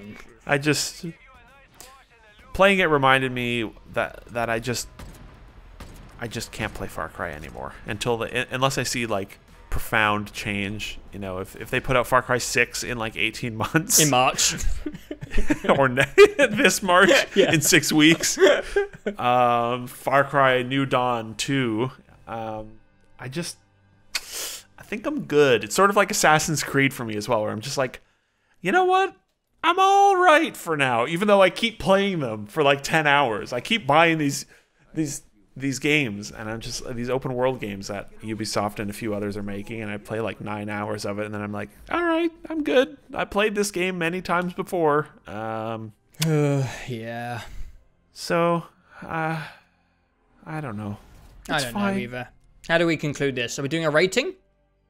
So, for you, I would say there's a conundrum, and it's either you don't give it a rating or you give it like 1 star because it's like you can't progress. You know what I mean? That's like the thing is, I don't know how to approach that, because I remember back in the day there was that one guy who gave Prey a like 4 out of 10 because he reached an impossible game-breaking. I think Jim Sterling did that as well with Hellblade. He hit a game-breaking bug and was like, "It's unplayable." You know, like, you know, for him, his experience was, I literally can't progress. So why would I recommend it to someone? Yeah. Which I understand. But at the same time, it's Far Cry, so it's like... And also, like, Ubisoft know about it, so I have to assume the lady in the PR email even asked for my save file, even though she didn't tell me where the hell it was, and I couldn't find it. It's buried somewhere on your PC. I found some... I don't know. I don't know if I found it, but...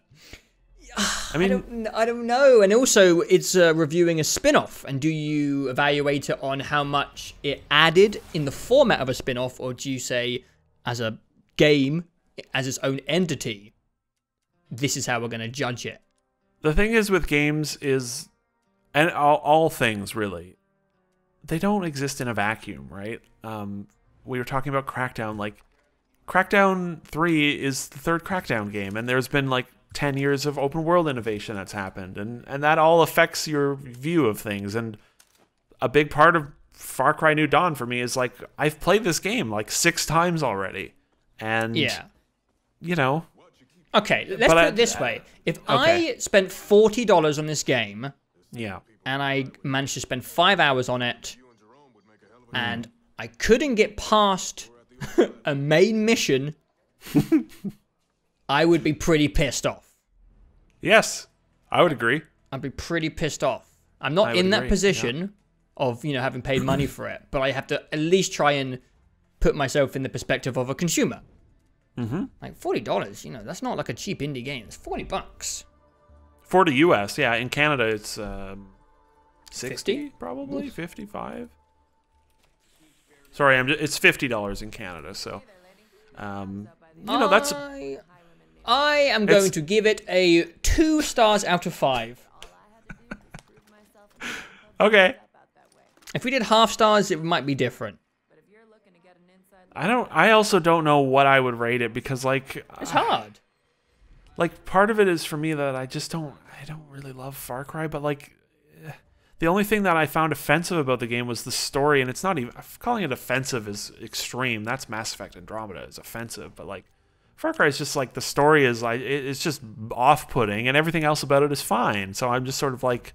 I think if I had... Is it the most 3-star game ever made? Like, yes. Or, I don't know. Like, I think so, probably. Have had my game break, I would have gone 3-star. Probably. Yeah. 6 out of 10? That seems pretty reasonable. Yeah, it's just, you know, it's... You can hear it in our voices, I think. It's just sort of like... it's Far Cry, you know, It's like the Marvel movies now, right? With one or two exceptions, you know, it's just like, oh, Ant-Man, this and that. And it's like, okay, yeah, like, I'll watch it. And, oh, this is fine. Yeah, it's hard to review these games. Like, is mediocrity something that we penalize a game for? Especially in this gaming climate of people trying different things and being innovative. If you're I not think the trying further different you things, get into a console generation, the more damning mediocrity becomes. Yeah.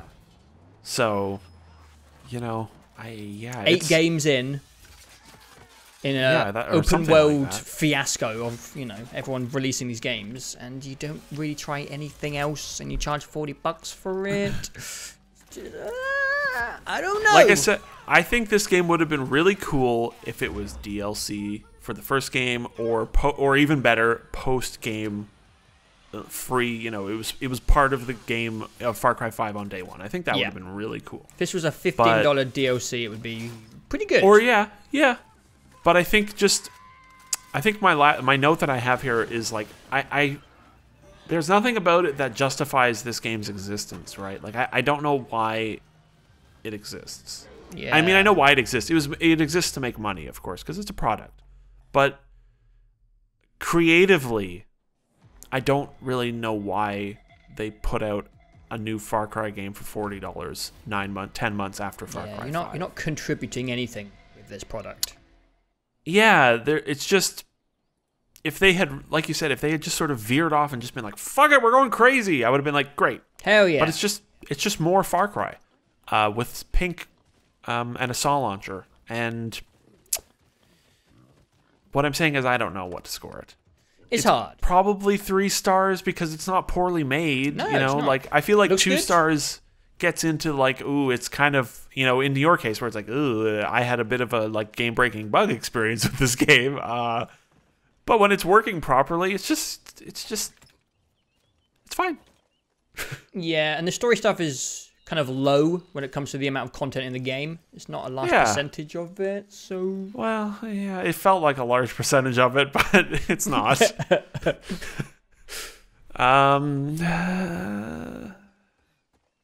Gotta make a 3 choice. stars? Yeah, 3 stars. I mean, does it matter if we match?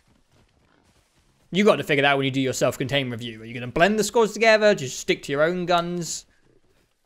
I would say stick to your own guns. I think 3 stars is a suitable score.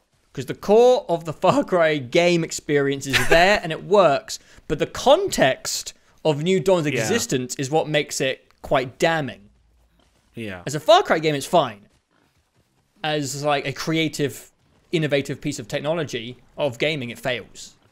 So I guess my argument... It's a really hard one. I'm sort of thinking out loud here. My argument for myself, for why I might say it's a 2-star game is that in the 9 hours or so that I played, I think I felt maybe 5 minutes of joy. And everything else was just, it wasn't, there were a few moments of frustration, mainly directed at the story, or when I'd fall from a zipline and kill myself, because I have the softest legs in the world.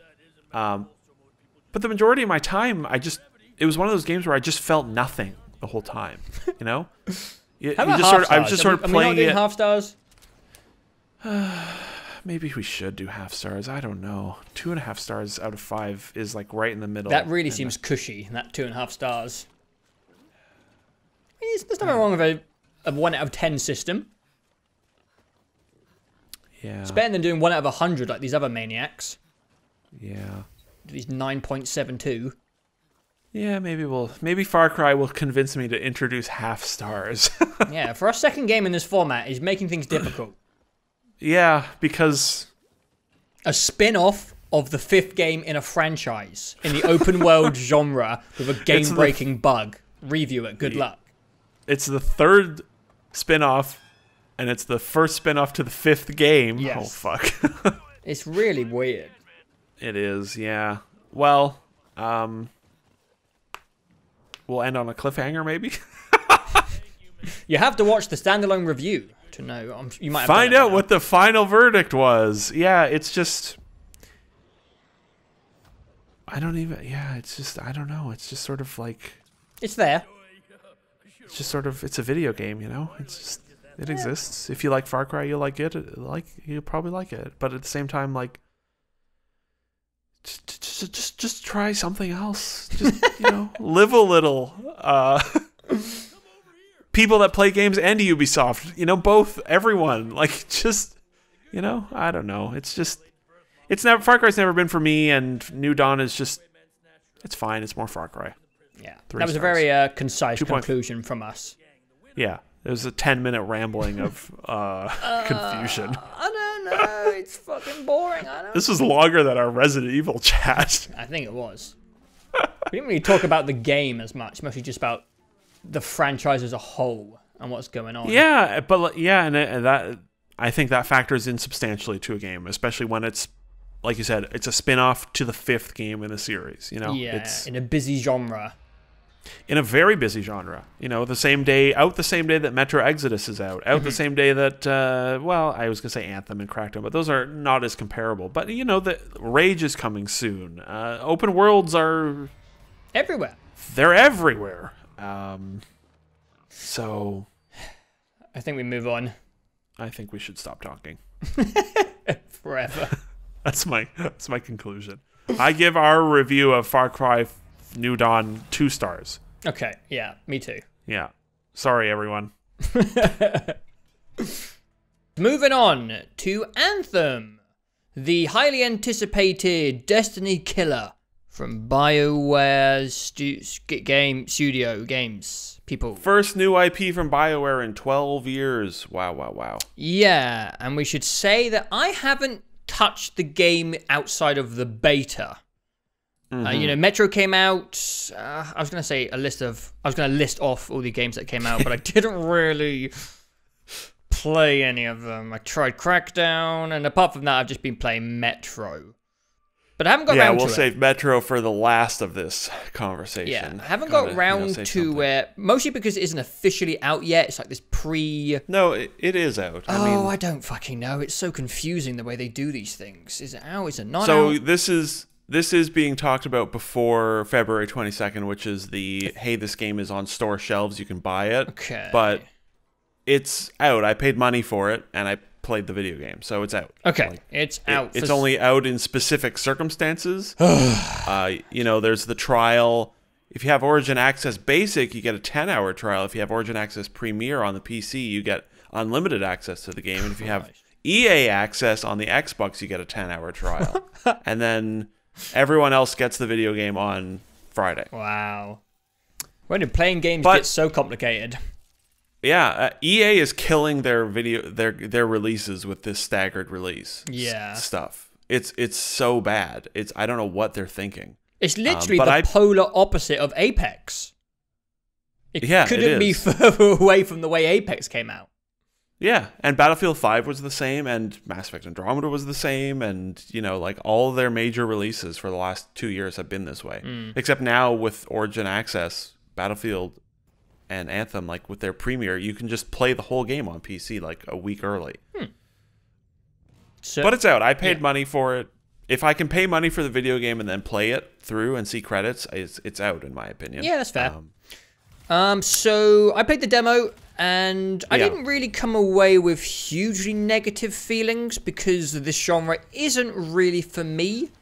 Like, I thought The Division 1 was the most boring game ever made, and people love it. Yeah. It's just not my genre. People like aimlessly shooting at shit for random loot drops forever. That's what people like to do. And I was like, this game looks pretty good. If the shooting's fine, it's not very satisfying. And I could see the loop. And I was like, I get it. So I haven't played the full release yet. Yeah, it's not your cup of tea, as they say. No, not really. But for me, it probably was never going to be. I am more pushed forward in these lifestyle games by just like unique content and seeing stuff for the first time. I love doing that in Destiny because the game is gorgeous. I like seeing all the new environments and messing around with the cool weapons. And do I have another game? Raids are very unique in Destiny, you know. I'm just trying to think if I had another game. I kind of did that with Monster Hunter. Just did the unique content and moved on. I had another example, but I've lost it. But anyway, what I plan to do with this game was to play through the campaign. But from the small snippets of information I have heard, I'm not sure I will be doing that. But when it comes to this review, that's it. I'm done. It is over to you to take the floor, sir, because you've beat the game, I believe. Yeah. So I preface, I like a looter shooter, if you will. I would sort of agree that the Division is horribly boring, but I had a pretty good time with it. I played it for like 2 weeks, you know, when it was out, and then I was like, all right, I've seen all, like you, I was like, I saw all the content, and I had a good time, and I moved on. And I'll check out the Division 2, I guess. The main thing that I played, like, I like Destiny. I've played a lot of Destiny since day one. So I would also just like to apologize if I bring Destiny up a lot in this video, but I think there are a lot of similarities. Well, it is its main competitor at the moment. I would say so. The Division might be more because it's a third-person game, you know. Right. Yeah.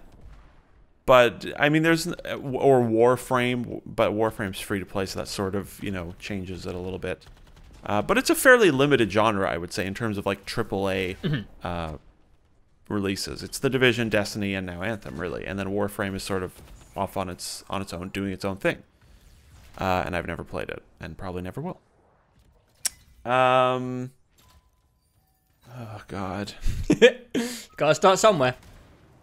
Okay, well you said the campaign, so you know it's a BioWare game, right? Yes. BioWare is known for story and campaigns, RPGs, you know, Dragon Age, Mass Effect, KOTOR, pretty good video games. With pretty good writing and pretty good characters and story. The story in this game, the storytelling and world and all that is like, oh God, what am I even saying? I don't even know. The campaign, putting a campaign in these games always feels a little weird. In a loot shooter, in a co-op loot shooter, it always feels sort of like a clash of design principles, you know, where it's like, say even in Destiny, where it's like play through the campaign and then shoot and loot for 30 hours and grind, but also when you're playing through the campaign, you're playing with your buds, you're talking over things, and it's like, why are these, you know, they don't necessarily, I don't think the two conceptually go well together. Well, I would argue that it can be done, because Monster Hunter Worlds did it really well. Right, okay, so I mean, I didn't play Monster Hunter, so... I mean, the format of those games was basically the main story you'd hit an impasse where the main story is to beat a big monster. And then it was just up to you to, you know, do the other activities and expeditions to get the equipment you need to be able to do the main quest. And that pacing worked really well because you were naturally doing the grinding to pursue the, you know, main story progression. And by doing that, you were naturally learning the grind core of the game, if that makes sense. It would be like in Destiny if the main quest was to beat this big thing, but it was only damaged by a specific type of weapon, and you had to like do something until you got that weapon, if that makes sense. Right. Yeah, so like, I mean, a campaign can be done perfectly fine, I think. Yes. I mean, you and I played through Forsaken, and there's not a lot of story, right? It's sort of peripheral, or, you know, you just shut up for a minute for the cutscene. Yeah. What's confusing to me about the story, like the campaign, the story in Anthem, is that there is so fucking much of it in this game. There is so much talking in this game. Oh. There are so many cutscenes in this game. It is very much like an old BioWare, or, you know, a semi-recent BioWare game, a Mass Effect, if you will, in how much story there is. It's, well, I was going to say it's reasonably long, but we'll talk about why it may not actually be that long. I went into it with an open heart and an open mind because I like Mass Effect. And so I thought, hey, a new sci-fi world from BioWare, that could be interesting. Yeah. I tried to get into the story. I read some of the codex entries about the, you know, world. I tried. They throw you in to the deep end right out the gate, and it's one of those sci-fi worlds where they don't explain things.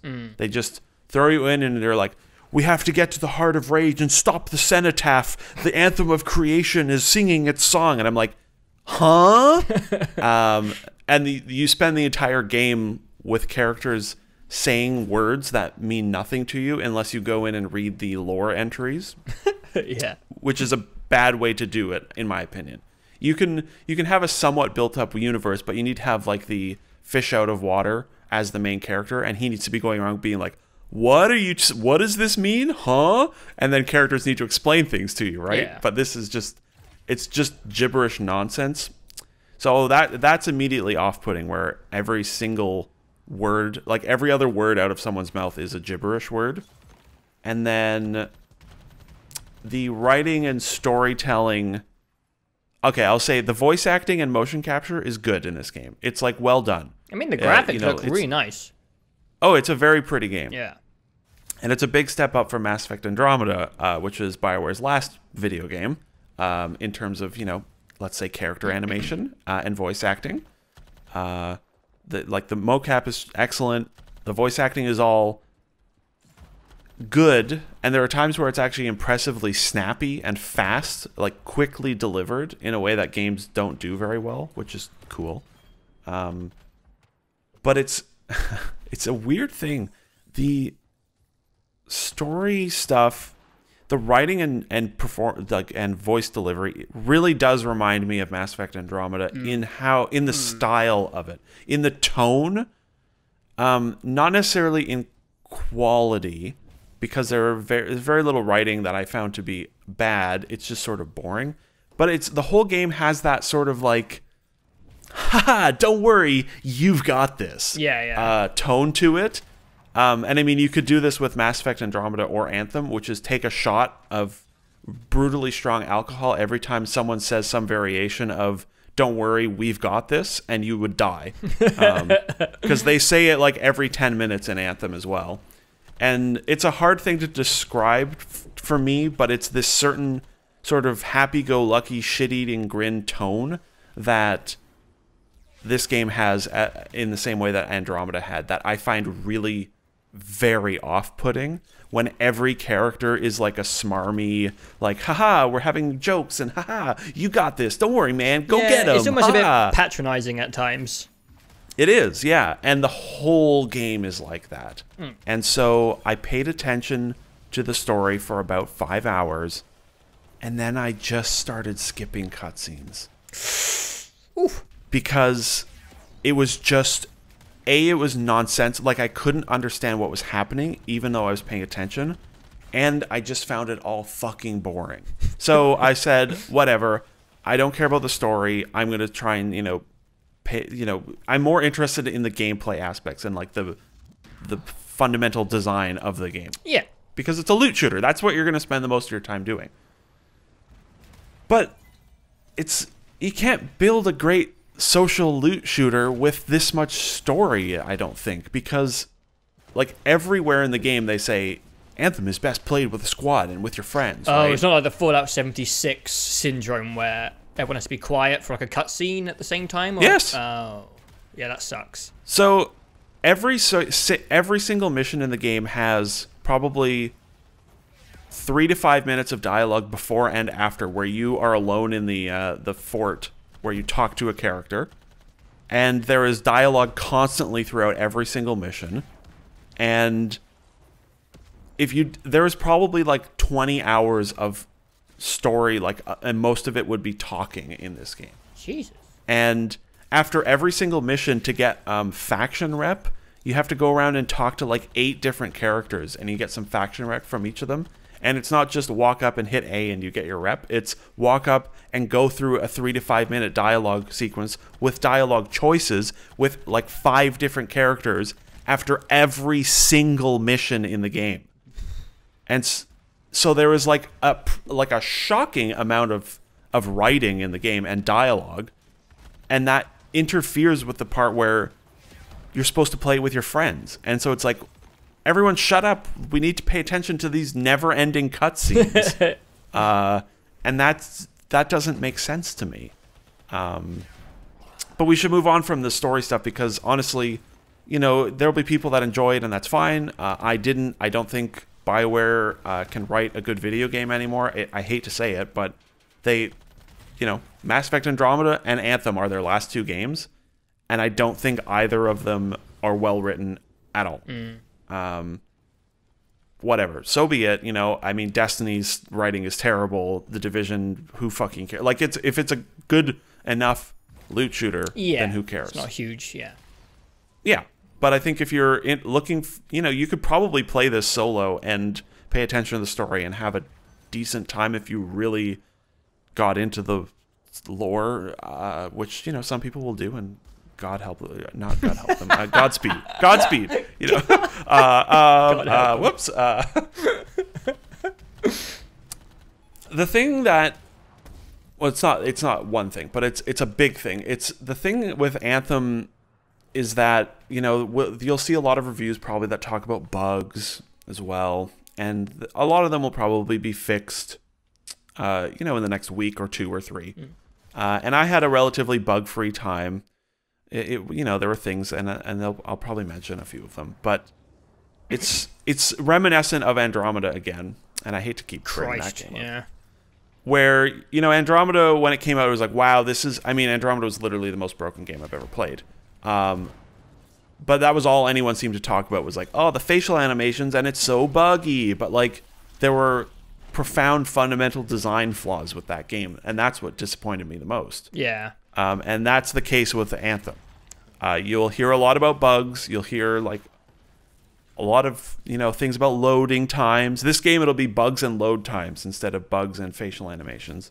But there are a lot of just fundamental problems with almost every aspect of the design of the game. Okay, this is the stuff that I really have no idea about. Yeah, so I'll go through a sort of list here. So no aspect is without a caveat of some sort, I would say. So, you know, you said it looks very good, and it does. It looks fantastic. The faces, the world, the environments are very good. The caveat is, okay, the open world environment is pretty much like it all looks the same. Yeah, I remember that from the demo. Just jungly. Yeah, like there are 2 other areas I think that are accessible now that you didn't see. They all look the same. Yeah. It's just jungle and ruins and waterfalls. The fort hub area where you spend a lot of time looks really amazing. I think the art design in that area is awesome. It's like a really neat sort of Horizon-ish with the sort of sci-fi but sort of tribal-ish. Like, that looks really good. But you spend so much time walking around there that you just sort of come to hate it because you can't walk quickly through there at all. And you have to walk around it constantly. And there's also, like, no life in the sound design. You can stand beside characters that are literally having a conversation and they are making zero noise. You know, that's sort of weird. Also tied to the visuals are the particle effects when you're in combat. This game has the worst combat legibility of any game I think I've ever played. And that ties into the gameplay, which the gameplay is solid, I think, when it's, you know, when it sort of comes together. The gunplay feels pretty arbitrary, which I'll get back to. But, like, so visually, the open world is kind of just boring because, like, if there were like 3 or 4 biomes, you know, if there was like a desert and a jungle and an Arctic-y area, that'd be like, okay, that's cool. And they all have a sort of similar, you know, super vertical philosophy to it. But it doesn't. It's just sort of one area. I can't stress enough how much of a problem the particle effects are. Yeah, I've been watching some stuff, and obviously we played it in the demo period, and that was one thing I noticed and have been noticing. I don't know what the hell's going on when I'm watching Twitch streams of it. I don't know what's going on when I'm playing it most of the time. If I was able to increase the field of view, which you cannot do, that would help. It would also help the world feel more open because the camera is so close to the character that it feels sort of claustrophobic all the time, even when you're just flying around. Because, you know, it's a big, very vertical world and very wide open, but your camera is like snug up against your character's back. And so, yeah, the particle effects and camera placement make a lot of the combat genuinely feel like overwhelming. Like I was like, am I gonna have a fucking seizure playing this game? There were many times where I just stopped moving and waited for the particles to clear because I could not tell what was happening. I couldn't tell if there were enemies in front of me, if I was taking damage. I could not tell you what was going on. That's a problem. Yeah. The flying is really fun. It's really good. It's like really well animated. The sound design's really good. It's a really satisfying gameplay mechanic that is in there that is unique to it, I would say. Not a lot of games let you fly around with a lot of freedom. Yes, there's, you know, a hard limit to how high you can go, but you can... The worlds are very vertical, and you can do a lot of flying around with them, and that's cool. I think that's very good. Does it control better than it did in the demo? I played it entirely. I played every second of this game I spent with it. I was using a controller. Oh, okay. Because the flying on a mouse and keyboard was a nightmare. Yeah. And I didn't want to deal with that, so I just played it on a controller, and of course with a controller it plays perfectly.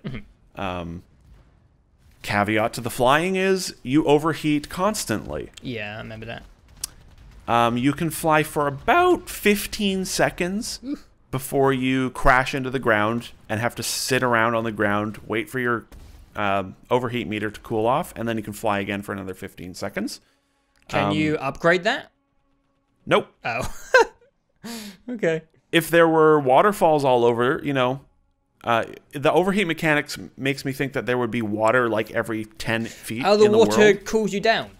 The water will cool you down and lets you fly for much longer. Yeah. But the waterfalls that actually fall like off of a cliff into sort of an open, you know, free fall that you can fly easily under. Yes. I did that maybe 5 times. All the other waterfalls are like waterfalls where it's up against a cliff and you have to just sort of fly into the waterfall, slam into the cliff, and then fly away. Can you like dip into puddles or something? If you land in water in this game when you are overheated, if you land in just like knee-high water, you do not cool off. Oh, okay. Which makes no sense. Like you said, no. You would think that there would be ways to upgrade your flight abilities. You cannot. It's a loot video game. You should probably be able to get some sort of exotic that lets you fly around constantly. Yeah. But because they didn't do that, I've spent the last 3 days trying to think of one reason why you cannot just fly around endlessly. I don't know why there is an overheat meter in this game. It's PvE only. It is entirely co-op versus AI. It sounds like the cooldown mechanic was supposed to be maybe mixed up with some like environmental exploration, so that you're not just mindlessly flying around the whole time. You're like, actually, I need to plot my direction here. I need to go to this waterfall, then I need to dive into this river if I want to keep up my momentum. And maybe there was just some type of gameplay variance planned with the heating where you have to keep looking for water. But if there's not enough waterfalls, then it kind of defeats that point. No, there aren't, yeah. So, like, and then in combat, you can hover. You can fly around in combat, but you can also hover in place in midair. Yeah. And that's really cool, because then you can throw your powers and use those and shoot from the air. And then one character, the Storm character with the cloak, you can hover for a very long time as that character, which is cool. But in combat, there are constantly things that will instantly overheat you and cause you to fall to the ground. Enemy attacks there are many enemies in the game that will hit you with one attack and you'll be overheated instantly. There are flight suppression generators that some enemies deploy. And so you are constantly, if you're flying around in combat, you're constantly being knocked down and forced down to play on the ground. And I just don't know why they don't want you to fly around and have a fun time with it, because when this game is at its most fun for me is when I'm able to just fly around like a crazy, super agile Iron Man-like character and cast my crazy abilities. That's when it's at its most fun. But they're constantly stopping you from flying in this game, and I just don't know why. Tied into combat is the power system, which is, it's very Mass Effect. Like, you can look at it and be like, oh, a lot of these characters have powers that they can cast and, throw as a glowing ball at something, right? It's very, very reminiscent of Mass Effect. That's where the most interesting and most enjoyable gameplay comes in. Like you said, the gunplay is pretty boring. It's very arbitrary. It's just not very satisfying from what I remember. No. The enemies are pretty basic. Bullet sponges, a lot of them. Bullet spongy, and you just shoot at them, and then they die. And the feedback is fine. It feels better on a controller, I think, because you get the nice vibration feedback. It makes the guns feel beefier. But very quickly you realize that the powers are the way to play that game, really, is to use the powers. The guns is just like, oh, my powers are on cooldown. I should shoot them while I wait for the thing to recharge.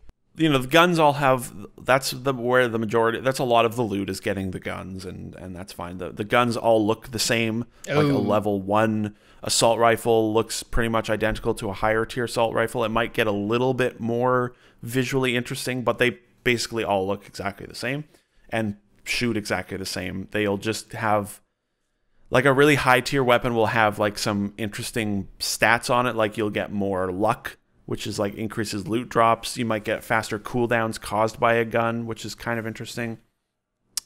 But the powers are where the most interesting stuff comes from. And you can get all sorts of different powers. There's a lot of variety in the powers that you can find and equip, and lots of different, playing off of each other and synergy potential. But the most important part of the gameplay of this game is the combo system, which is to say, I'm going to cast a power on an enemy, like acid. Okay. And they'll be burning with acid, and then I can hit them with a fireball, and that combos with the acid to do massive damage. Right. And it's like, okay. It's the most, I can't stress this enough. The combo system is the most important part of the gameplay in this game. It is not explained at all in any way, shape, or form in this game. There is zero explanation for the combo system. There is nothing in the game that explains what the combo system is, nothing that explains how it works, nothing that it says this power and this power will combo. That is staggering. Can you visually tell? So I just figured this out last night after 15 hours of play, that when there's a little icon that will appear over an enemy that says, I think this is what it means. It says this enemy is ready to be comboed if you hit them with the right attack. Okay. But I don't know how to know what attack to hit them with to get a combo. So there is no explanation for the combo system at all in the game. I've played, like I said, I've played about 15 hours of it, and I still don't understand. To me, the only way to figure it out seems to be just to try it out in the world and be like, okay, if I freeze this guy and then lightning him, okay, that's a combo. Okay, I'll just do that. So that's a big problem. That's a fundamental, like, and that's where the game is at its most fun, is when you're comboing and your team is getting these interesting combos off. Not explained in the game in any way. Oops, I guess. Maybe they forgot. I don't know. The javelins, which is the character exosuit thing. Yeah. I think they look really good. Yeah. I really like just the design of them. I think there's very clear design differences between all four classes. You know, there's like the really slick punchy boy. There's the sort of more warlock-like character that can fly around. He's got a cape. There's the thick boy, which is just a giant fucking mech, and I like thick boy. And then there's the generic shooter boy or whatever. Who cares about him? No one plays him. So yeah, I think all of the javelin designs are really good, and they pretty much always look good no matter what the visual setup is. You also have really, really extensive visual customization of your Titan, of your javelin. That's what they're called. You can change out the materials of your character. Like, you can set it to be like, I want him to, his exosuit looks like it's made out of leather or chrome or diamond plated steel.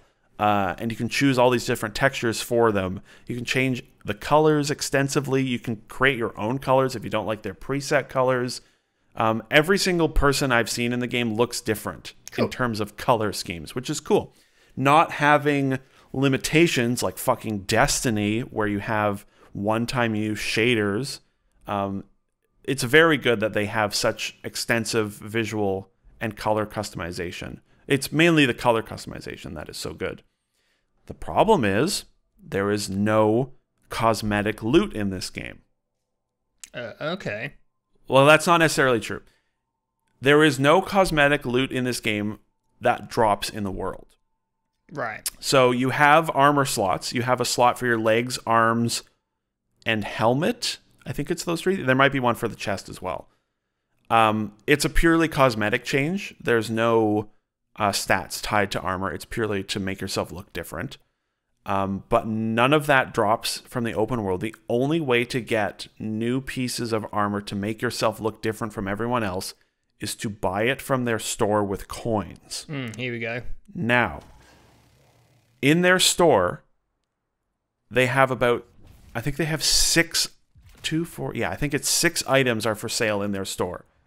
2 of them are armor pieces or armor sets for 2 of the 4 javelins. There's a color option that you can buy. No, it's a texture option that you can buy, an emote that you can buy, and like a sticker sort of vinyl set that you can buy. So there's 6 items. 2 of them are armor sets, which is what you want, but it only covers 2 of the 4 javelins. Okay. This store selection is the only way to get cosmetics, and it resets every 10 days. Oh, it's like the Fortnite Battle Pass thing where you have to get the cosmetics before they're gone. Is that right? I'm sure they'll come back. They'll cycle in and out. Yeah. But the point is, I am playing the Storm Javelin, and in the store, the only 2 javelins that have cosmetics that you can buy right now are the generic shooty boy or the thick boy. So I have to wait 10 days and hope that when the store refreshes, there's a piece of armor that I can buy with coins. Okay. Now, the coins you earn in game. You can also pay real money to get shards and buy them for $5 or $10, and you'll get enough shards to buy a piece of cosmetic gear, which I am absolutely not going to do. A legendary, the 2 armor sets in the store right now are, I believe, 40,000 coins and 60,000 coins. How many coins do you earn? That's a big question, of course. In my entire time with the game, I have earned 20,000 coins. Okay, so you're halfway on your way. So I am either halfway or 1/3 of my way to buying one set of armor to make my guy look different. That's terrible. It's garbage. Every single person in this game looks the same except for the coat of paint on them. Yeah. And the store resets every 10 days is just insanity. Maybe that'll change. I'm sure that's something they can change with a click of a button, is make it recycle every day or every 2 days.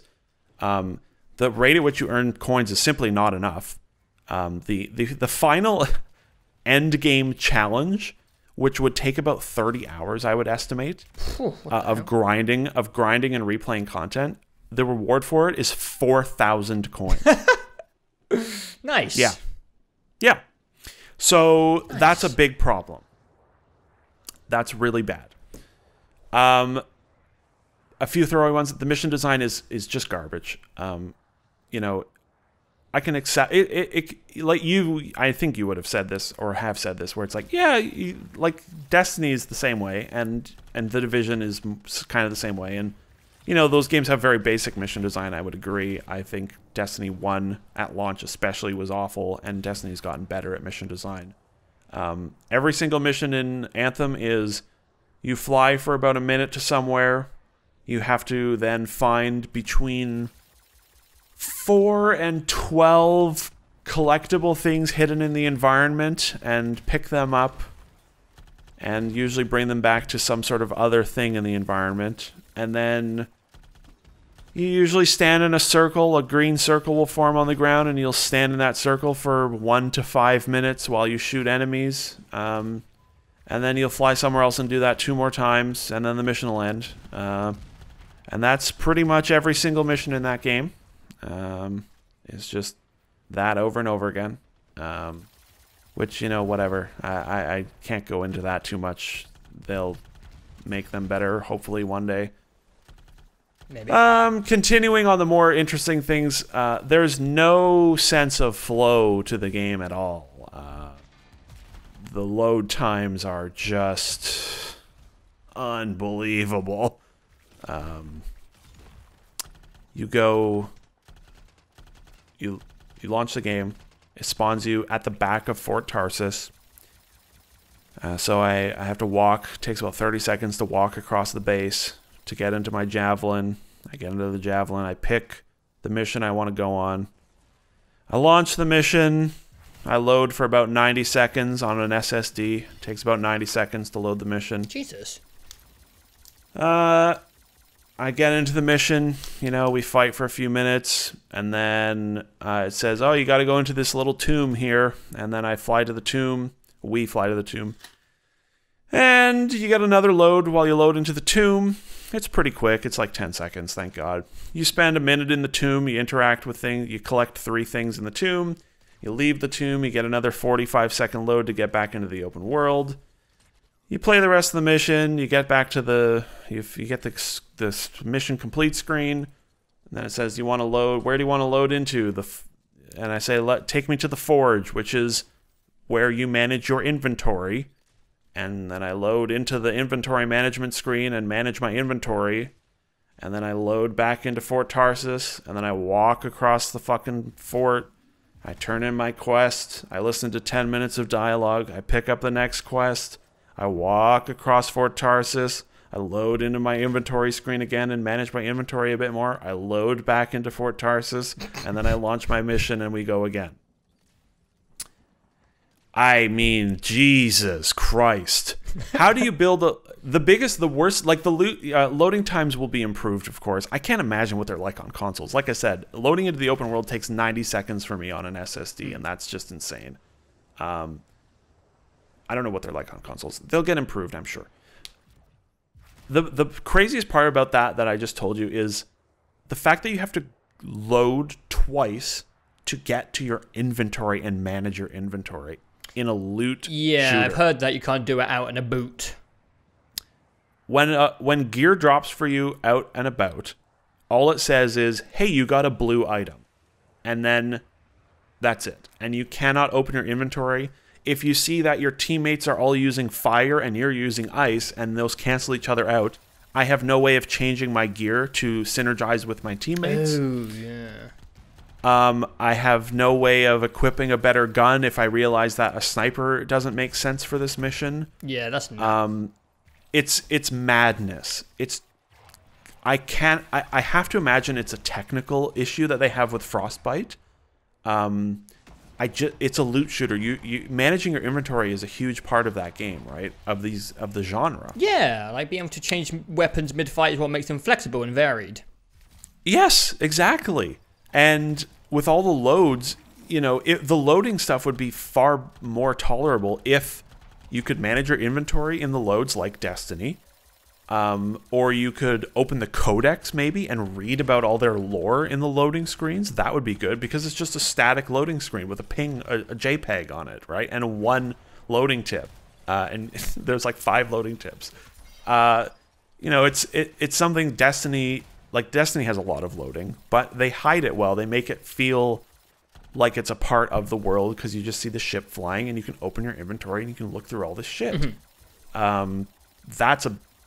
That's a big mystery to me. It's baffling that you cannot manage your inventory. Yeah, without loading twice. Feels like it closes a lot of opportunities for problem solving. There's some fun parts of Destiny where you have to figure out, hey, what's the best course of action here? What weapon would be most effective? And that it's like, oh, this guy's got a solar shield. I should switch to a solar weapon, and conferencing with your guys, been like, okay, you guys should be doing the DPS, so you use this, and we'll be using X and Y, and that kind of sounds like it's not in the game at all. No, I mean you could coordinate beforehand. Preemptively, But I don't want to do that. So that's a huge problem. It's a small it sounds small, but in practice it's huge. There's also, again, I'm mainly focusing on the loot shooter aspects of it because they're the most baffling things to me. There is a light level, a gear score, if you will. I actually don't know what they call it, but it goes up. The number goes up. The only way you can see that is in your inventory screen after loading 3 times to get there. Wait, you can't find out what level you are, naturally? No, the only way to check it is in your inventory screen. Oh, wow. You have a character level with 1 to 30, and then you have your gear score. Yeah. The level shows up everywhere. The gear score, I've only ever seen it in the loading screen, or in the inventory management screen. And I don't know. I don't know what the high end of the cap is. It's 400, 5. I don't know. I'm like 2 something. I don't even know what I am. You would think that this would be an important number. But it isn't. It means nothing because none of the content has level requirements that are listed. So all of the missions have no set level on a mission basis. It's all tied to difficulty. So there's easy, normal, hard, and then Grandmaster 1, 2, and 3. It's sort of like the Torment levels in Diablo or something. And the Grandmaster difficulty levels list a recommended power level. It's 300, 350, and 400 or something like that. But I haven't unlocked those yet because you only unlock them once you hit level 30. And I'm only level 20 after 15 hours. Mm-hmm. But anyways, so there's a gear score, but you can be under-leveled or over-leveled for content. I know you can be because on normal difficulty with 4 players, it is, to quote Ben, piss easy. It is just mindlessly easy. You just one-shot everything, which says to me, oh, I guess I'm over-leveled for this. So I set it to hard for the next mission, and I get one-shot by everything. So I say, oh, I guess I'm under-leveled for this. But there's literally no numbers associated with the base 3 difficulties, so I have no way of knowing when I am under or over leveled. Yeah. So the whole loot shooter gear score thing, which is 90% of the game is making your number as high as it can go, is only tied to the Grandmaster difficulties. Okay. The Grandmaster difficulties do nothing except increase the health of the enemies and the damage they deal to you. But you get the better hardest loot? level, Grandmaster difficulty, increases enemy health and damage by 950%. Whoa. They lowered this from 3,000 in the beta. Jesus. I have not unlocked Grandmaster difficulty yet. Okay, it's important to note that. But I have seen it in action, and I have heard it described that on Grandmaster difficulty level 2, it takes a 20-minute mission, becomes 2 hours of shooting bullet sponges because they have 500% more health. That's that's a big right there. yeah, right. So that's a big problem where you have a gear score that means nothing because there's no gear score associated with any of the content in the game except for difficulty levels that you can't unlock until you're level 30. Okay, whatever. So be it. Probably the last big point is there's a very little content in the game. The campaign is a decent length if you watch all the cutscenes, and the cutscene is also a decent length because there is a 3 to 4 hour long quest where you just have to grind out repetitive side content. You would think that would be like a side quest, or tied to earning a good weapon. Like in Destiny, you usually have to grind to get gear. But it's a main story mission that requires you to do, I don't know. I listed it in the Discord the other day, and it took about 3 or 4 hours. So, the campaign took me 12 hours, so you cut out 4 hours of that, and it's more like 8 hours. And probably 3 hours of that is also storytelling. So there's not a lot there. There are 3 strongholds. We did one of them in the beta. It was the one with the spider boy, the spider boss. They've billed that as their hardest content. Their sort of current end game content is that stuff. I thought that boss was okay. I thought it was okay. Yeah, it was fine. There are 3 bosses in the whole game. And that spider is one of them. The other one is a titan, which is used everywhere. There's the final boss, and I guess there's a sort of spider tank thing that I finally saw for the first time. Anyways, the strongholds are billed as the sort of prime, major, most exciting end game focused activity. They're fairly long. They're longer than a strike. They're definitely strike-like in structure. Linear level with bosses all along the way, but they're longer. They're about 25 minutes. The spider one is used as a main story mission, and then you don't unlock the other 2 until you've beaten the game. The second one is a unique one, like the spider boss, but it's not used as a story mission. The third stronghold is literally the last story mission of the game again, which is not very good. It's not a very good mission, and then they use it again as one of their 3 pieces of major content. Is literally just the final mission repeated, which is pretty shocking. I was pretty astonished when I saw that. And that's all there is for the end game. When you beat the game, you unlock the 2 other strongholds, one of which is the final mission again. And then you get a challenge that says, play the fuck out of this game. You have to do 100 world events. Okay. You have to replay strongholds 25 times. Which, again, a stronghold is about 25 minutes. So 25 times 25, and that gives you a rather large number of minutes for one part of the challenge. So that's the end game, is replaying all the content. I added it up, and I guesstimate about 25 hours to complete this final challenge, which will give you 4,000 coins and 20 crafting material. Okay, and then? Yes. And then what'd you do? Wait for them to put out more content. Ah, right. The endgame problem. Okay. Yes. So, at least, Destiny has had endgame problems with 1 and 2, of course. But at least in Destiny, there is a raid to work towards, right? Yes. And those raids are, in my opinion, quite excellent. Oh, yeah. Destiny 1 especially, it was a real fucking slog to get to raid ready. But when I did the raid, I was like, wow, that was the best piece of content in this whole game. And I'm glad that I grinded for this. Right now, there is nothing. When you beat the game, the only piece of new content you get is that one new stronghold mission.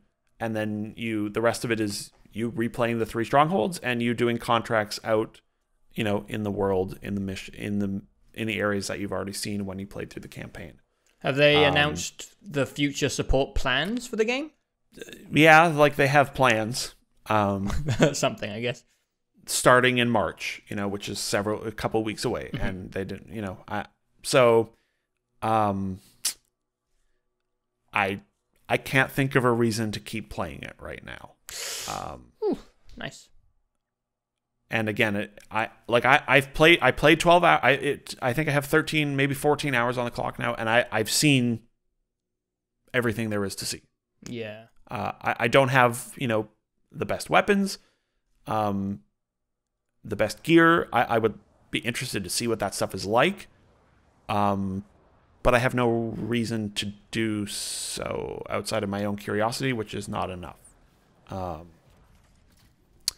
So as a story experience, I would say for me, it was very boring. I do not think BioWare is very good at writing video games anymore. And it kills me to say that. As a loot shooter, I think it is bad, or it has potential to be good. Okay. Anthem is frustrating because when the powers are popping off, when you're able to fly around for more than 5 fucking seconds and you're popping powers, it's fun. The shooting is kind of whatever, but the power stuff is enjoyable. There's some good design with the cosmetics and the particles are overwhelming, but they can pull that back maybe.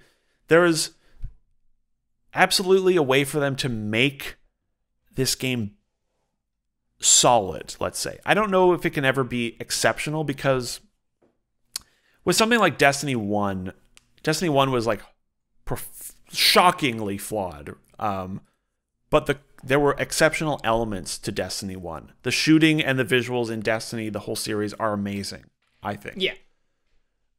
There is nothing standout exceptional in Anthem, but I think the gameplay is solid enough that they can potentially work out the many, many problems that the game has to make it a solid enough loot shooter. But the problem is the Division 2 is coming very soon. The Division 2 is coming. Destiny is in a very good place for the most part. And the Division 2 learned a lot from the Division 1, I suspect. Yes. And Ubisoft is very good at supporting their games. I have to give them that. Like Rainbow Six Siege's, the support has been incredible. Even the Assassin's Creed games, like the amount of content they put into those games for launch and for after launch is really impressive. Yeah. And so, it's really tricky because I don't think anything about it is incredible, and I think the things that are good are compromised. I think if they got rid of the flight overheat, pulled the camera back, reduced the particle effects, reduced loading times, I would probably play more of it, even though I'd just be replaying the same stuff because it would be more immediately enjoyable. But they have a really colossal amount of work to do. And like, first thing they have to do is iron out all the bugs and glitches. I'll just rattle them off really quickly. It's a combination of bugs and quality of life. Quality of life wise, really hard to tell when a teammate is knocked. It's just a little orange icon on your screen that's like the size of a pinhead.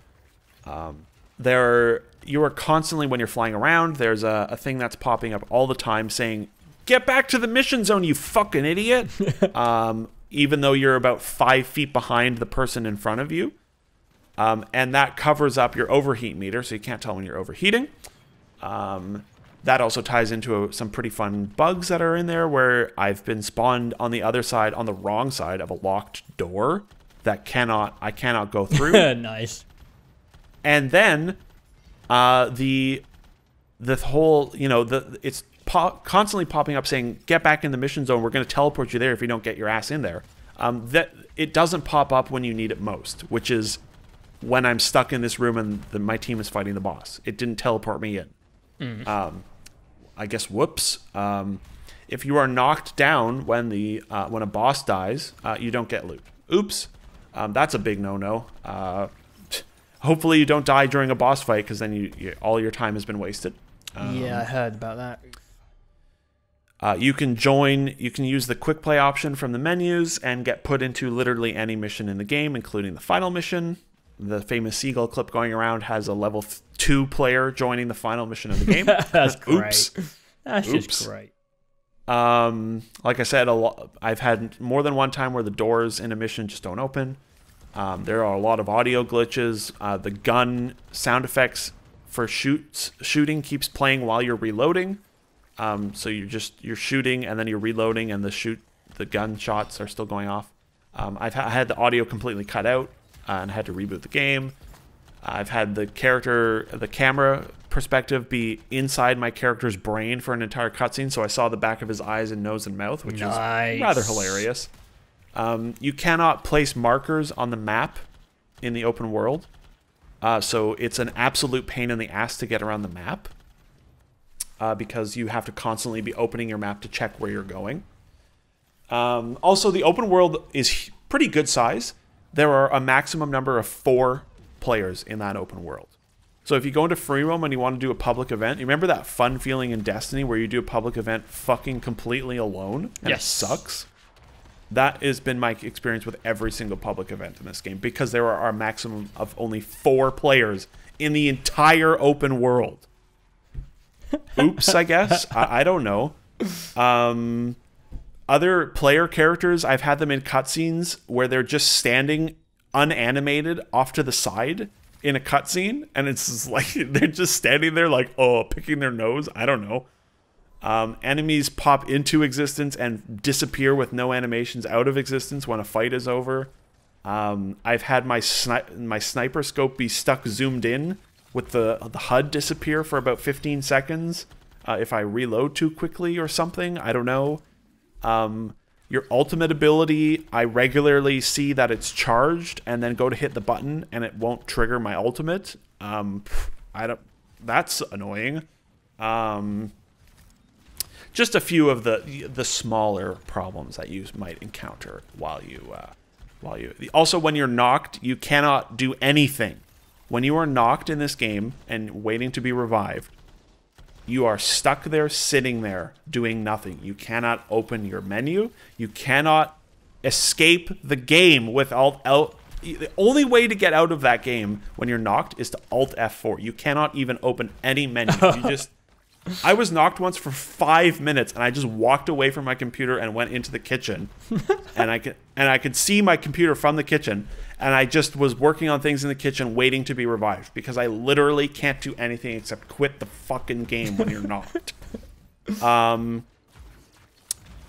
So yeah, I should probably just stop talking about it, because it's just every aspect of it to me is flawed, and there is potential here, absolutely, but they need to do so much work to it. It is as flawed as Destiny 1 was on day one, but less more fun? so. It is actually more flawed than Destiny 1 was on day one, and also no part of it is as fun as Destiny 1 ever was on, right at the beginning. There are just so many fundamental, small things in the game that are just hugely problematic. And a lot of them I think they can fix. I hope they can fix. And this game needed another year of more content, polish, improved design, and then it might have been, I think under the absolute best circumstances, it can be a very solid loot shooter. And I think it's possible they can get there. I don't think it'll ever be extraordinary, which is fine. The Division I would regard in the same way. It's like a totally solid and enjoyable game when it's all functional, The Division. Yeah. and I think Anthem can get there, but they need so much work.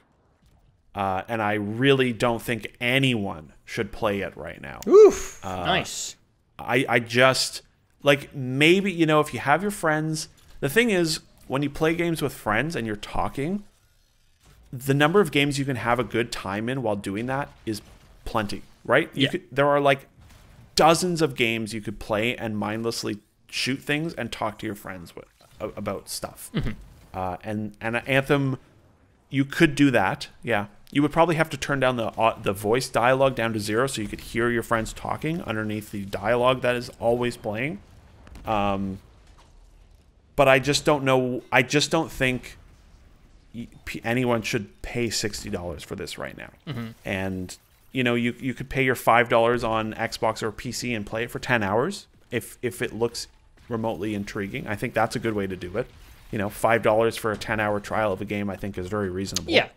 And to be fair, I only paid 23 Canadian dollars to play this game because I'm on PC, you know, and you pay for a month of Premiere and you get full access to it. But it's very surprising to me that they seemingly learned nothing from all of the failures of the competition, right? Yeah, I mean, you have a lot to go on at this point. Yeah, like Destiny 1 was 4.5 years ago. Yeah. The Division 1 was 3 years ago this March, I believe. That's the majority of the time that this game has been in development. They've been working on this for like 6 years. And there are very blatant lessons to have been learned from Destiny and the Division's failures and their comebacks, and in Destiny's case, failures again and comebacks again. And it's like BioWare made this in a complete vacuum without paying any, like they just paid no attention to everyone else that was learning and figuring these things out before them. Yeah. And I just don't know how they managed to do that. And it's deeply problematic. And I think it's very evident as well that this is a company that doesn't know how to make this type of game, right? And I have no problem with a company trying something new. I think it's great. I don't need BioWare to always be the people that make RPGs. But they're, you know, Bungie at least is known for level design and visuals and first-person shooting, right? And that translated into Destiny pretty well. Oh, yeah. Especially the shooting. BioWare is known most for their story stuff, and that doesn't translate well into a loot shooter because the combat isn't tight enough, and the integration of BioWare amounts of story into a loot shooter doesn't make sense to me. Yeah, I think for me that's the only thing I have some remorse about is I don't think I'm going to even try Anthem at this point. Like, all the parts of it that were intriguing to me have kind of been made redundant after this chat. I'm going to be honest, I uninstalled the game while this chat was going on. I know I'm not going to play it. But for me, I am, you know, I'm a bit down on it being BioWare, who is now the victim of this weird, skewed AAA chasing market where everyone's trying to do something different to cash in on what's hot right now and just not quite making it and maybe putting too many eggs in one basket. And I don't know, I like BioWare, or I liked BioWare. And I liked BioWare as well. It's kind of sad, dude. It's kind of sad. Yeah, and again, I if EA lets them support their game really well, then I think it'll get in like 6 months, probably more like a year. It depends on how quickly they, you know, improve. It could be really very solid. And it depends but I think how there's also below expectations it does. Well, exactly. That's an alarming thing because, I mean, BioWare has made a video game 2 years ago. It was called Mass Effect Andromeda, and it failed miserably, and EA pulled the plug on all support for it like 3 weeks after the game launched. And they shut the fucking studio down. It was absorbed into another company inside EA. Yeah. I think Anthem has cost EA too much money for them to just sweep it under the rug. Okay. Because it seems extraordinarily expensive. Yeah, I didn't even watch that short film, but they had like Neil Blomkamp, to however you pronounce his surname, make a short live-action film for it. And I mean, like, the amount of cutscenes and voice acting, and it is crazy. Like, it, and, you know, the quality of the visuals and the environmental assets, and, like, I have to imagine it is hugely expensive. I assume there's a lot of marketing as well that I just didn't bump into. Oh, definitely, yeah. I see a lot of ads for it. And, but, yeah, like, the saddest thing to me is that I see a trend now with BioWare. They made Mass Effect Andromeda. It was poorly written, buggy, and fundamentally flawed. And now they've made Anthem, and it is boringly written, buggy, and fundamentally flawed. And borderline incompetent for both games, I would say. Where it's like, there are just so many glaringly obvious problems that I don't know how it got out the door like this. And it's probably on EA. It's probably EA's fault for shipping the game when they did. But BioWare are still the people that made it. Yeah. And, you know, it's very sad, I would say. Because I wanted Anthem to be good, and I still hope it can become good. You know, I really do try to stay positive with games. I want all of them to be good. Of course, I want all of them to be good. Life would be great if all video games were good. Oh, yeah. And I wanted Anthem to be, at the very least, solid and fun and competent. And there are just too many things in it right now that I cannot say any of those words for this game. Ooh, yikes. So avoid it for now. If it looks interesting, you know, keep your eye on patches and content that comes out. They have an aggressive content plan. It looks like.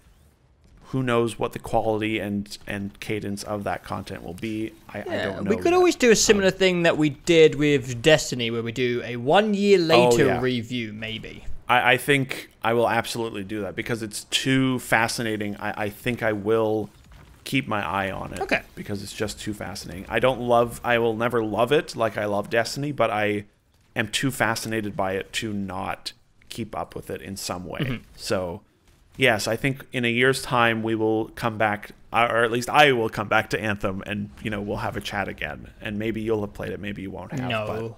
But as it stands, yeah, you probably won't. No, I'm not. I mean, you barely can keep up with, you can barely play Destiny. Yeah. And that's, in my opinion, the best that you can play right now. So yeah, keep playing Apex Legends. Okay. Were you going to give it a score? We doing scores? 2 stars. Ooh, all right, got to 2. That's pretty good. I think there's enough potential there that it would, like, Mass Effect Andromeda is a 1 star. So that's a 0 stars. We have 0 stars.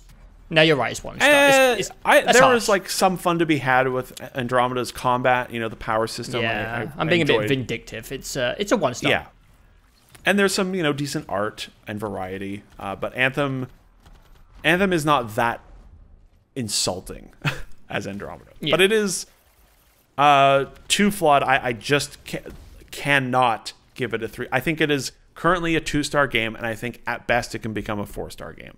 Yeah, I think that's lot of work. That's fair. That's a fair review, in my opinion. Yeah. So wait and see. Please just give it time. You know, the day 1 experience is not good enough right now. So, all right, I think you about covered it. Jesus Christ. Can't wait to talk about Metro and let you speak finally. Good God. I guess Far Cry was fair enough back and forth, but you weren't able to finish Far Cry either. You still haven't been able to, have you? No, I tried again this morning and it still doesn't work. Christ. I'm trying. Well, so this should be the last game of the talk, correct? Yeah, probably. Yeah, I would say so. I mean, we have dabbled in Crackdown 3, but maybe we'll say a few words about Crackdown at the end, but it would not be a proper chat. Yes. That's for sure. No. But on to, hopefully, something a bit more positive, and that is Metro Exodus. Now, I'm going to pass this over to you, because you are a bigger Metro fan than me. So I'm going to let you start off and rule this chat, because I don't really know how to form my opinions, because I have a lot of stuff to praise about this game, and quite a few things I didn't think was so good or consistent. So I have a real mishmash of things I adored and things I have a couple of problems with, and I don't really know how to piece it together. So I'm just gonna give up and give it to you. Very good. I'm a weirdo who has liked Metro Exodus for a long time. You know, it was one of those games, I think, when I got my PC in 2011, that was like right around when the Steam sales were at their peak, I would say. And Metro 2033 was like the epitome of, how is this only $5? Yeah. I feel like a lot of people got introduced to the series because of those Steam sales. But I'm a weirdo because like if I replay these games, I'm going to play them in Russian. I've heard a lot of people saying that is a nice way to do it. Yeah, and it is.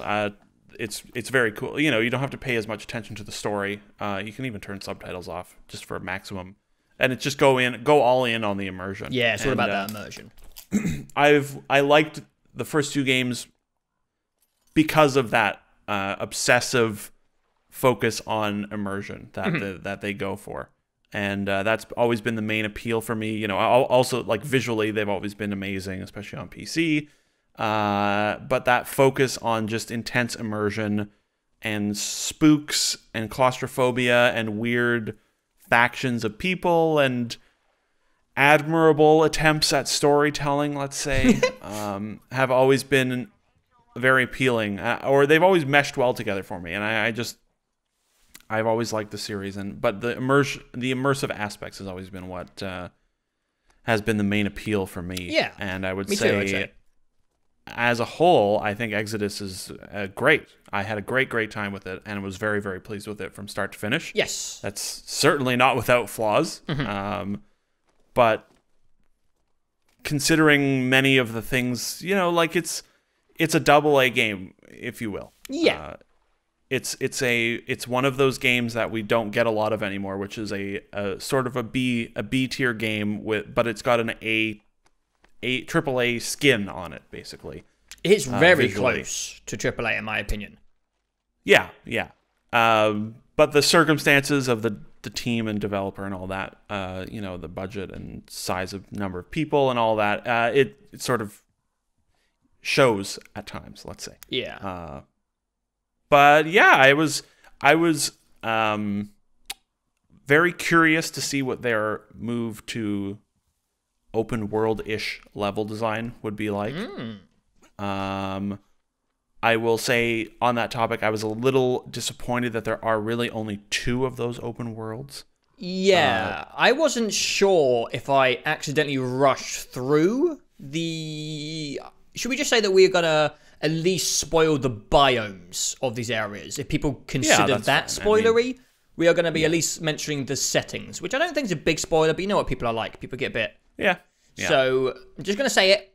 The third area, which is the foresty area, I wasn't sure if I rushed that area because it just came to an end, and I was like, I was really enjoying that. I would consider that just like an open air linear level. Like it's got, you know, some exploration to the left and right, but it is, you know, you're moving from one area to the next. You can't backtrack.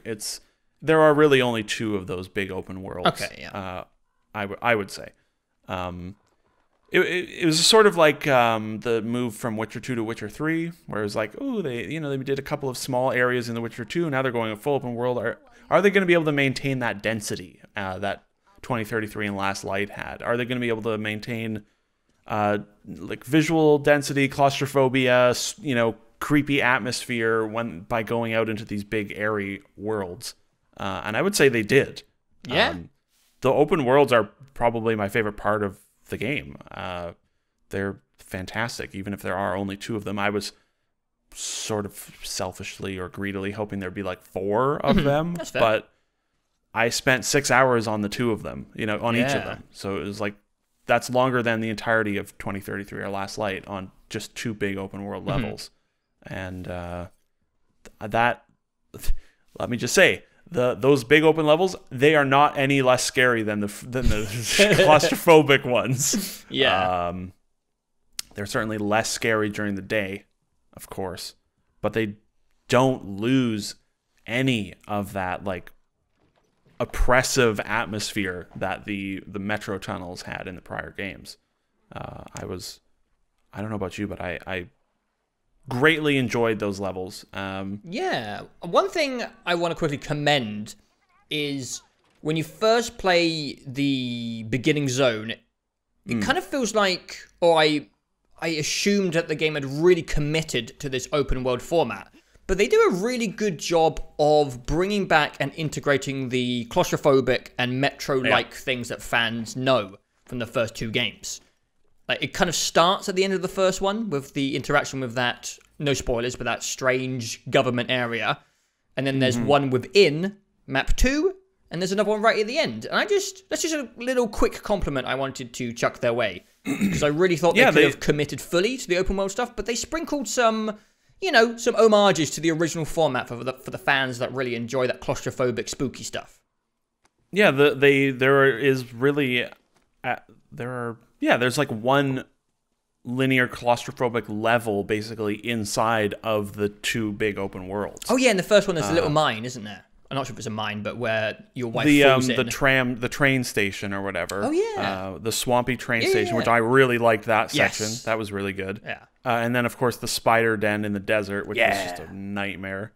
I thought that was really cool how they incorporated those levels. Like, you look at the level and you're like, wow, this level is big. Like, when I first got to the Volga level, the winter one, and it was like, wait, is that factory off in the distance like playable? And it's like, yeah, that is. Yeah. It was surprising. I liked how they incorporated that. It's a funny game. Jesus Christ, voice, what are you doing?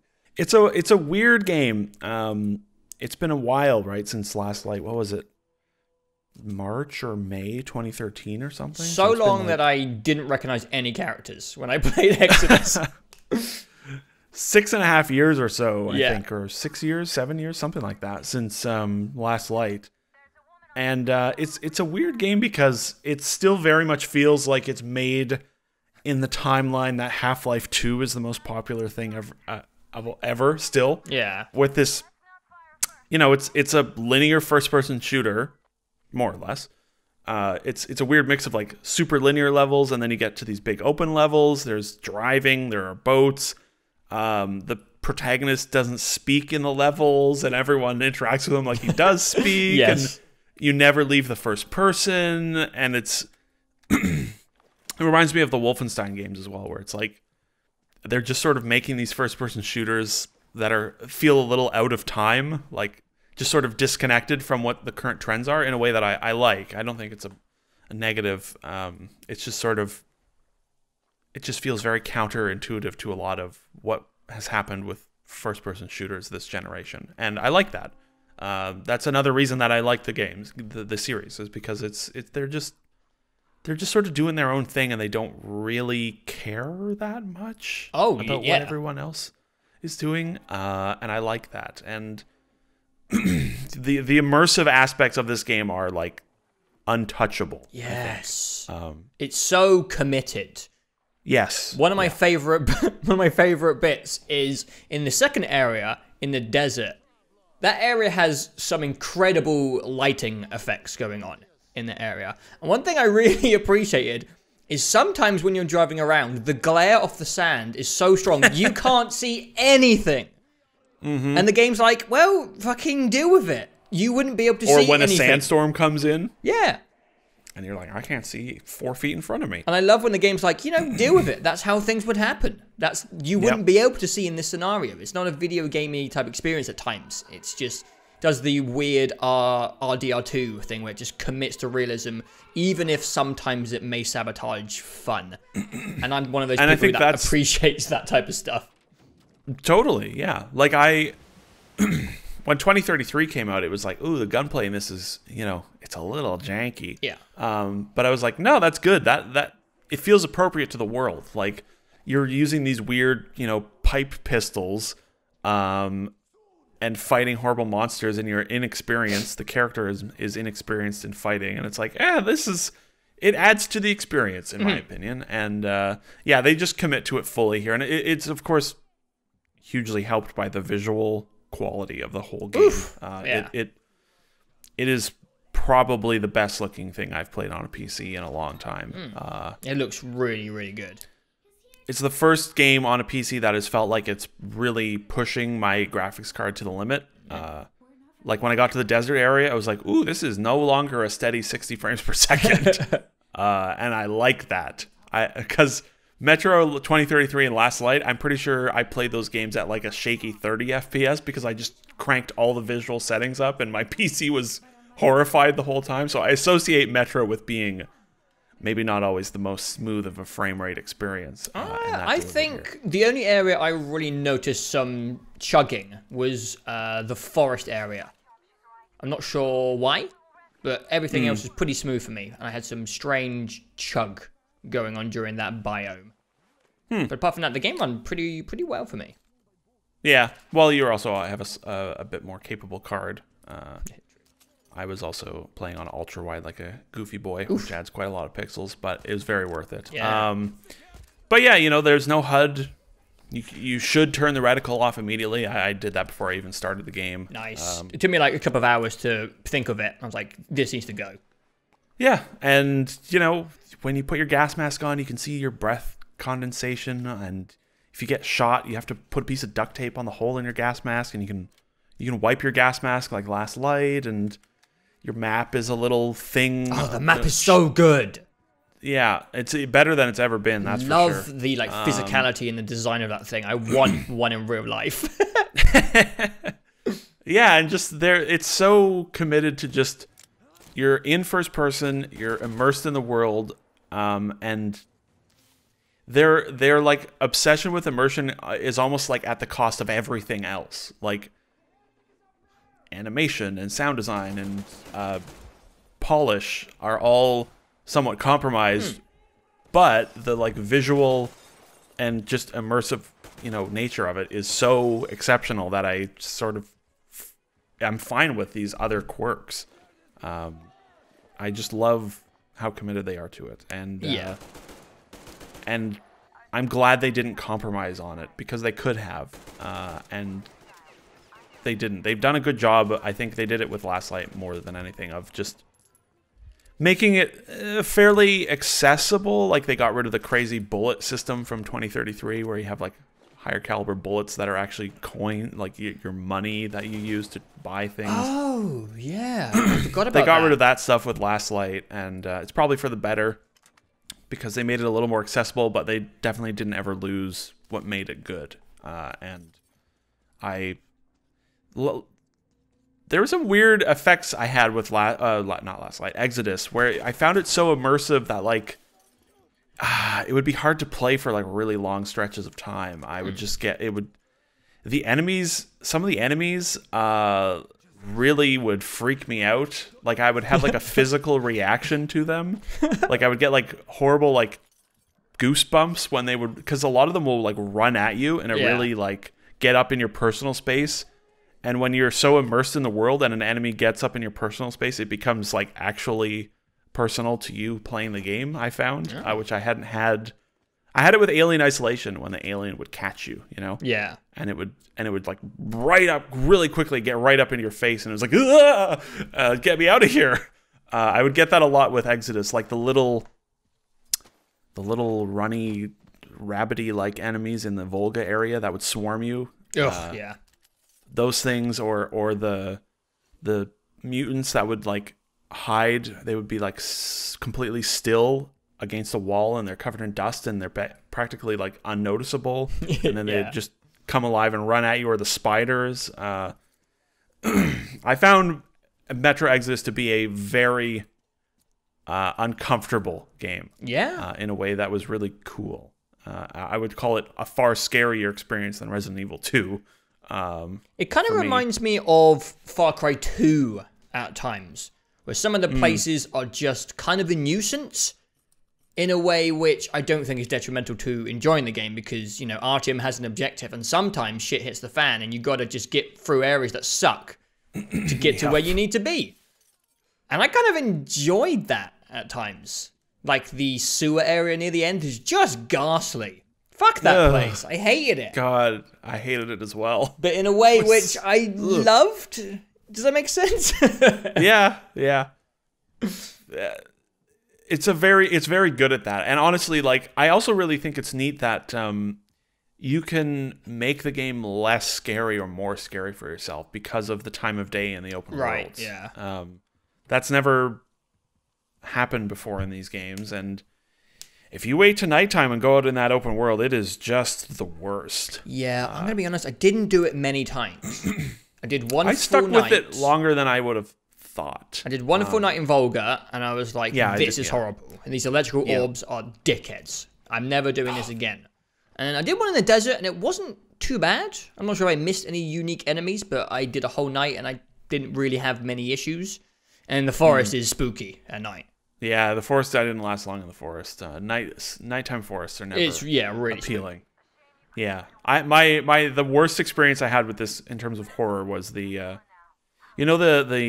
base, like the base camp you can unlock on the not in the forest, in the desert, that's sort of off to the right-hand side of the train. It's sort of like a satellite tower building sort of thing. Yes.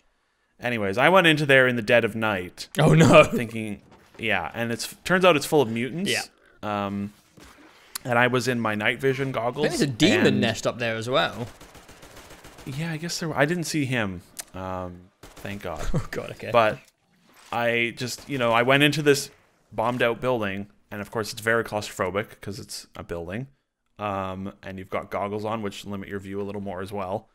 And dear God, the mutants running at you out of nowhere, and their eyes are glowing in the night vision.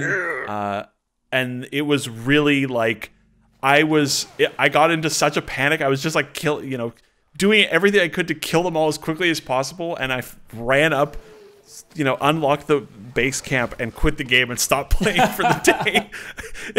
I was like, I need to go have a drink and watch like something relaxing and pleasant, because it was like traumatizing. And I did that to myself. If I'd gone in during the day, it would have been fine. It would have just been like, I'm just shooting these mutants in broad daylight.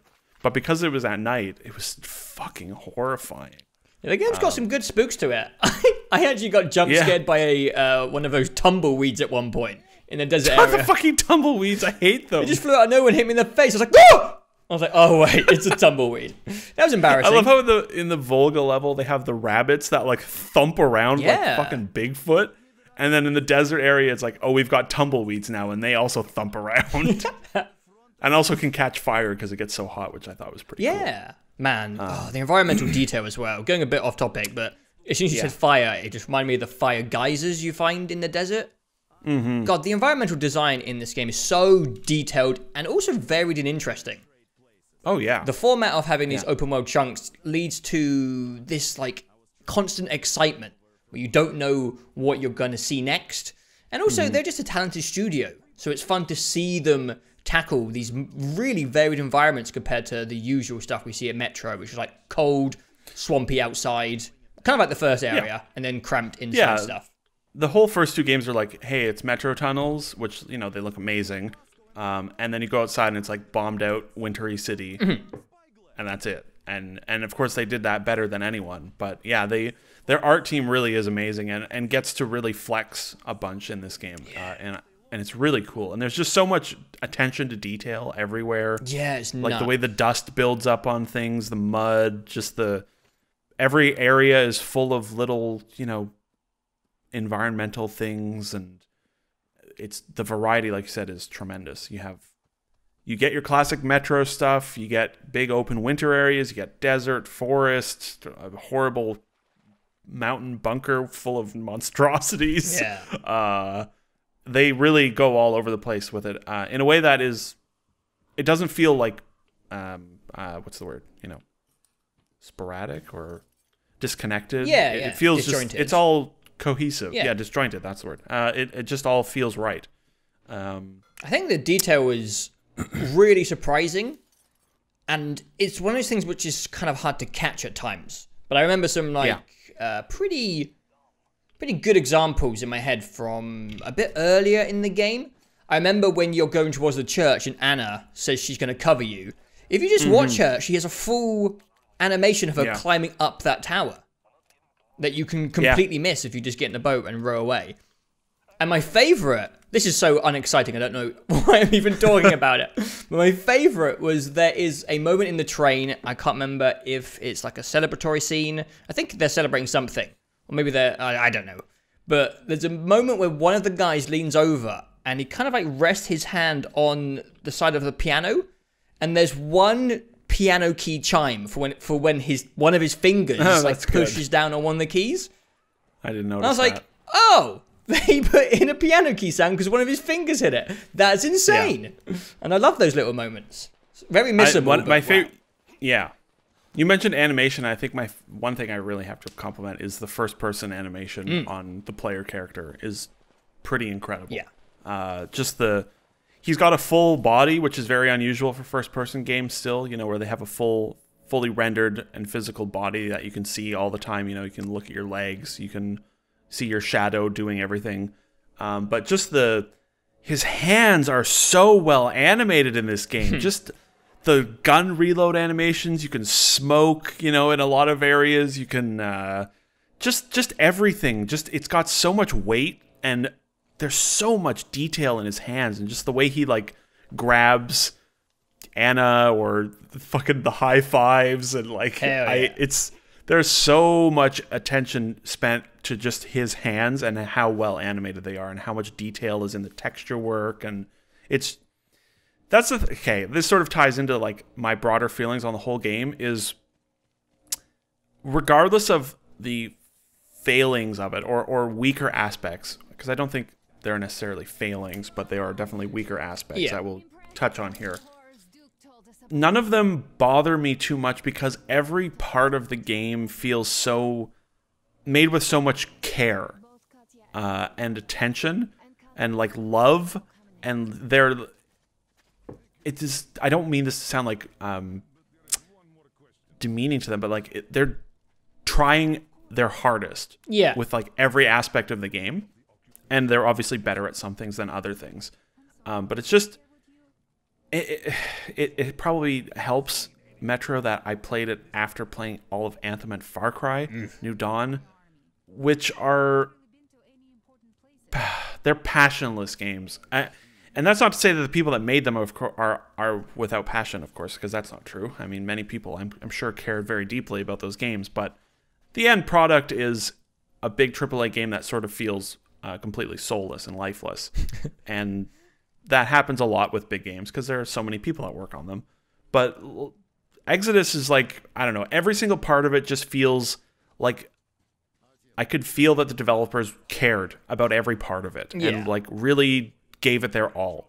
And I don't know, it was just nice to play that after those two other games, because they sort of suck the life out of me, and then the because AAA they're so dull. The AAA industry is just full of, sometimes the products come out and they're just a bit too business and money focused.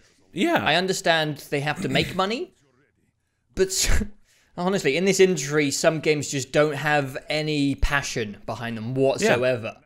And it's... Yeah, and... You shouldn't have to say that it's nice to play a game where the people wanted to make the game, but that's the point we are getting to, where in this like high-end AAA industry, they are fewer and fewer now.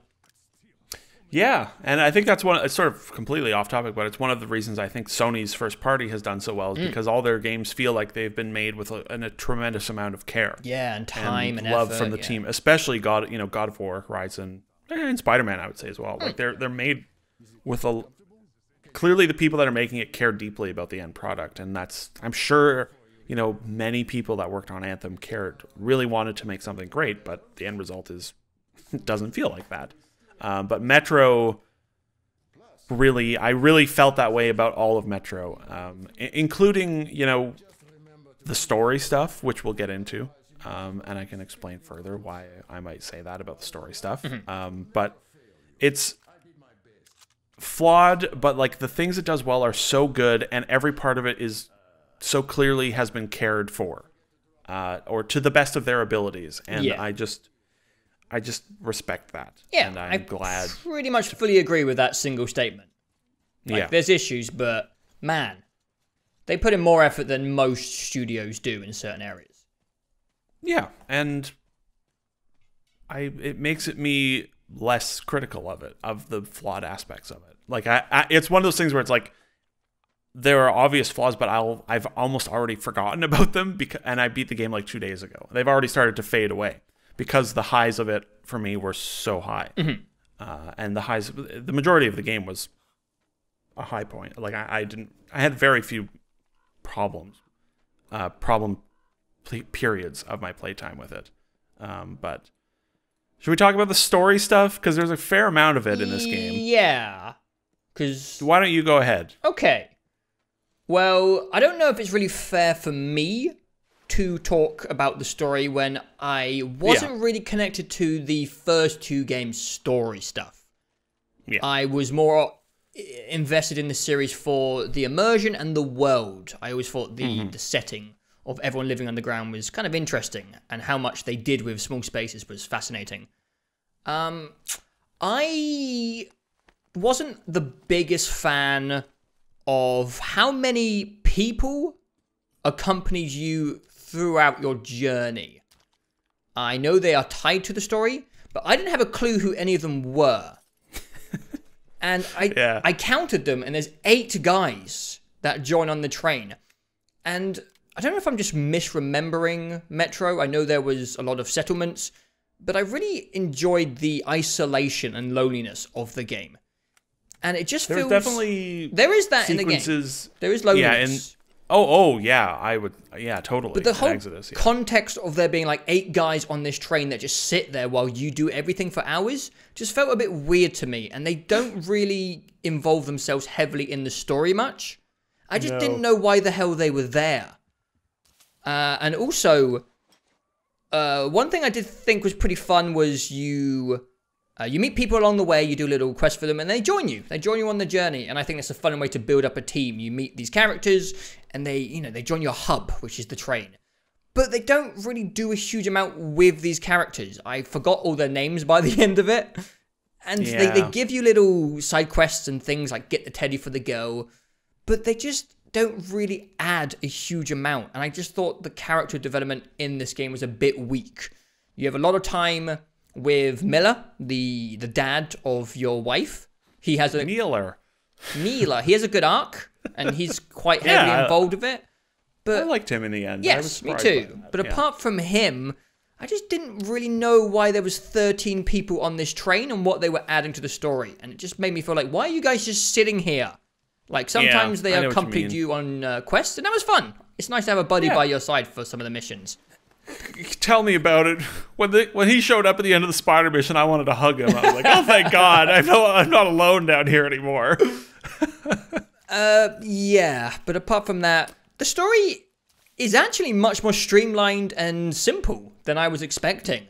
I, for some reason, thought this is kind of spoilery, but let's just say there's an aspect of the first 2 games which isn't in this game at all, and I was waiting for it the whole game. And that was the dark ones. Yeah, the dark ones. That was kind of part of the original story, which didn't grip me that much. And I was really surprised that the story of the game is a simple journey. It's an adventure. You are looking for someone to settle down, and that's pretty much it. And I like formats of stories like that, where there's one ultimate goal, and it just drags you through the back ends of all these different environments. It kind of reminds me of like The Last of Us, where you have one simple goal from the beginning, and everything, and everything between that is just circumstantial of like the misadventures of what happens. So I liked the simple nature of the main quest. It was just the lack of character development and the amount of people that were around you. They just felt, I don't know, it just felt a bit weird to me in the context of what I think of a Metro game. Yeah, I think if you went back, I bet 2033 and Last Light are pretty similar. Maybe, because they were like, you're part of like this Spartan order of badasses, and it's always you that just gets sent out to do everything, and there are definitely missions in those games where you have people with you talking the whole time, and it's sort of like, oh, shut up, leave me alone. I want to be alone in this. And it is, again, that's one of the aspects of this series that has always been sort of weird, is this mixture of really lonely, quiet, spooky stuff, really story-heavy stuff, like scripted cinematic sequences where you don't really do anything. You just sort of sit there and watch the action play out, and then people talking at you all the time, and Artyom never saying a word. And I think the Metro series has always had interesting stories that have been poorly told. Okay. Or interesting stories that have been let down by the storytelling. A lot of that I would put on the voice acting.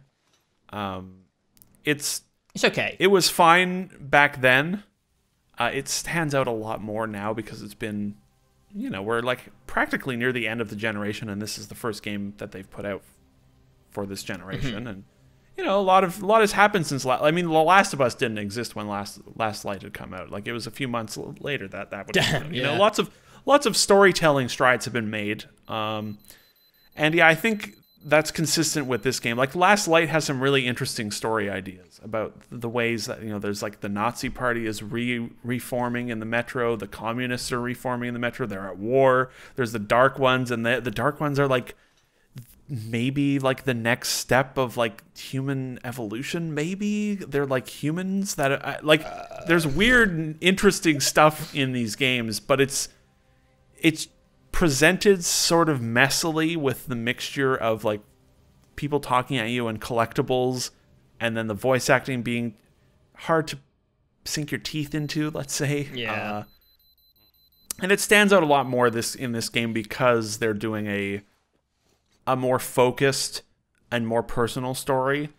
The voice acting it's not bad. Well, it is bad, but it's not like, it's a different type of bad, It's like, it's not like, it's not like Andromeda, where they're just like, it's like aliens are reading these, where they're just like, how do you even direct someone to read this so awkwardly?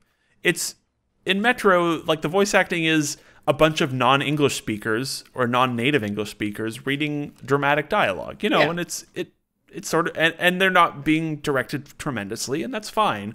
I think if this game had a really, like, I don't think Wolfenstein is a ridiculous comparison, but if it had like a really strong voice cast, I bet all of the story stuff would be a lot easier to latch onto, and you would probably care about the characters a lot more if they were just more convincingly voiced. But also, it's the third game in a series. You can't recast everyone. Yes, yeah. That would be sort of wrong.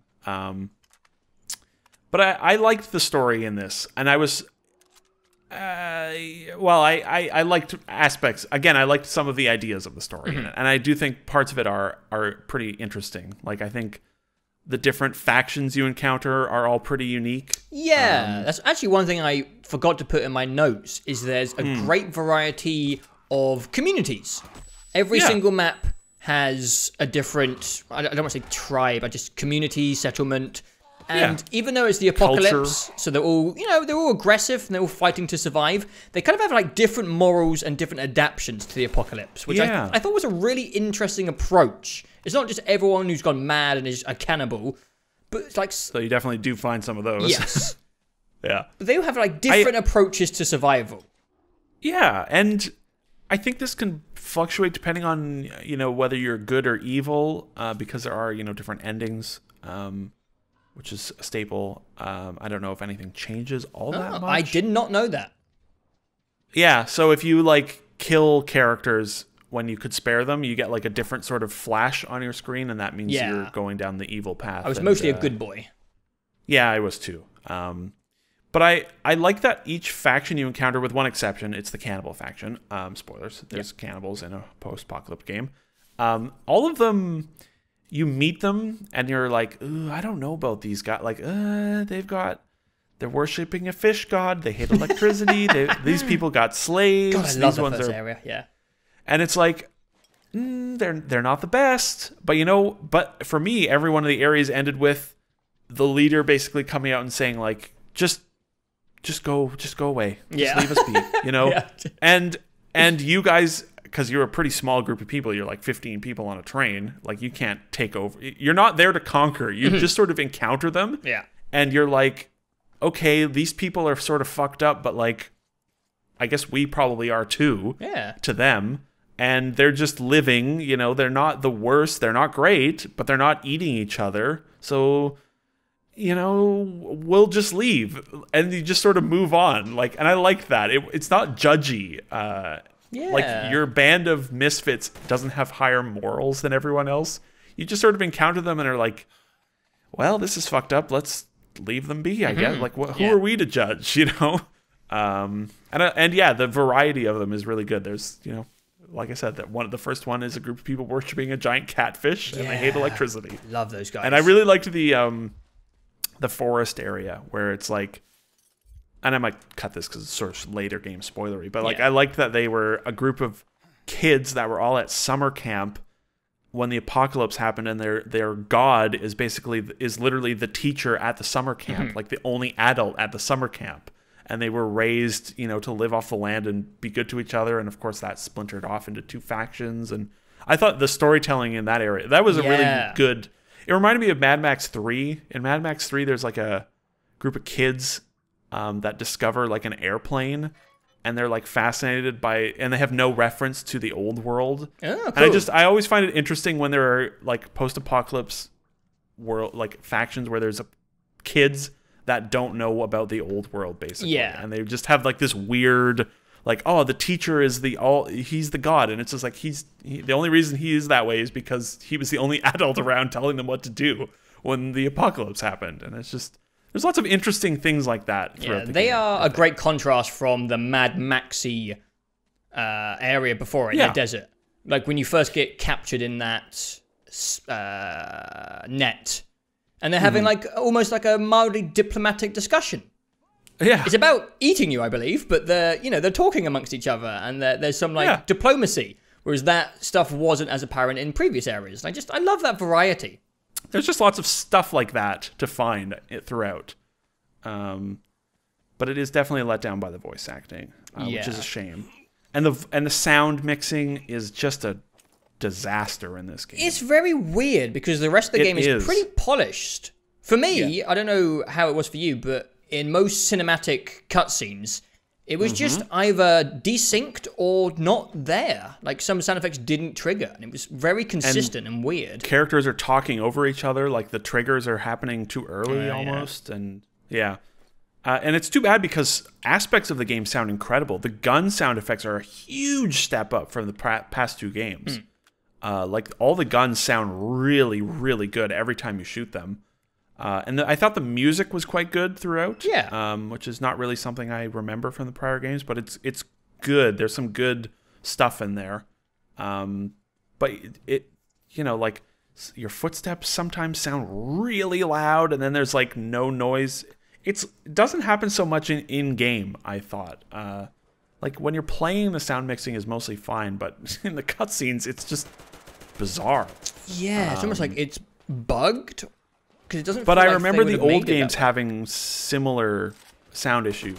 I think it's just a quirk of their engine. Yeah, I think it is. Yeah, which is too bad because there's some like really solid story stuff in there. I like that they just are trying to find a home, like you said, and kind of failing over and over again, and then it's just simple. And it would be I think people would feel pretty strongly about the story stuff if it had just been better presented, because I was on board with it in a way that surprised me, in a way that I didn't find with the other games. Even though I have sort of appreciated the story there, by the time it was ending, I was like, well, I was actually pretty committed to that story. I'm surprised. Yeah. I just sort of surprised myself with that.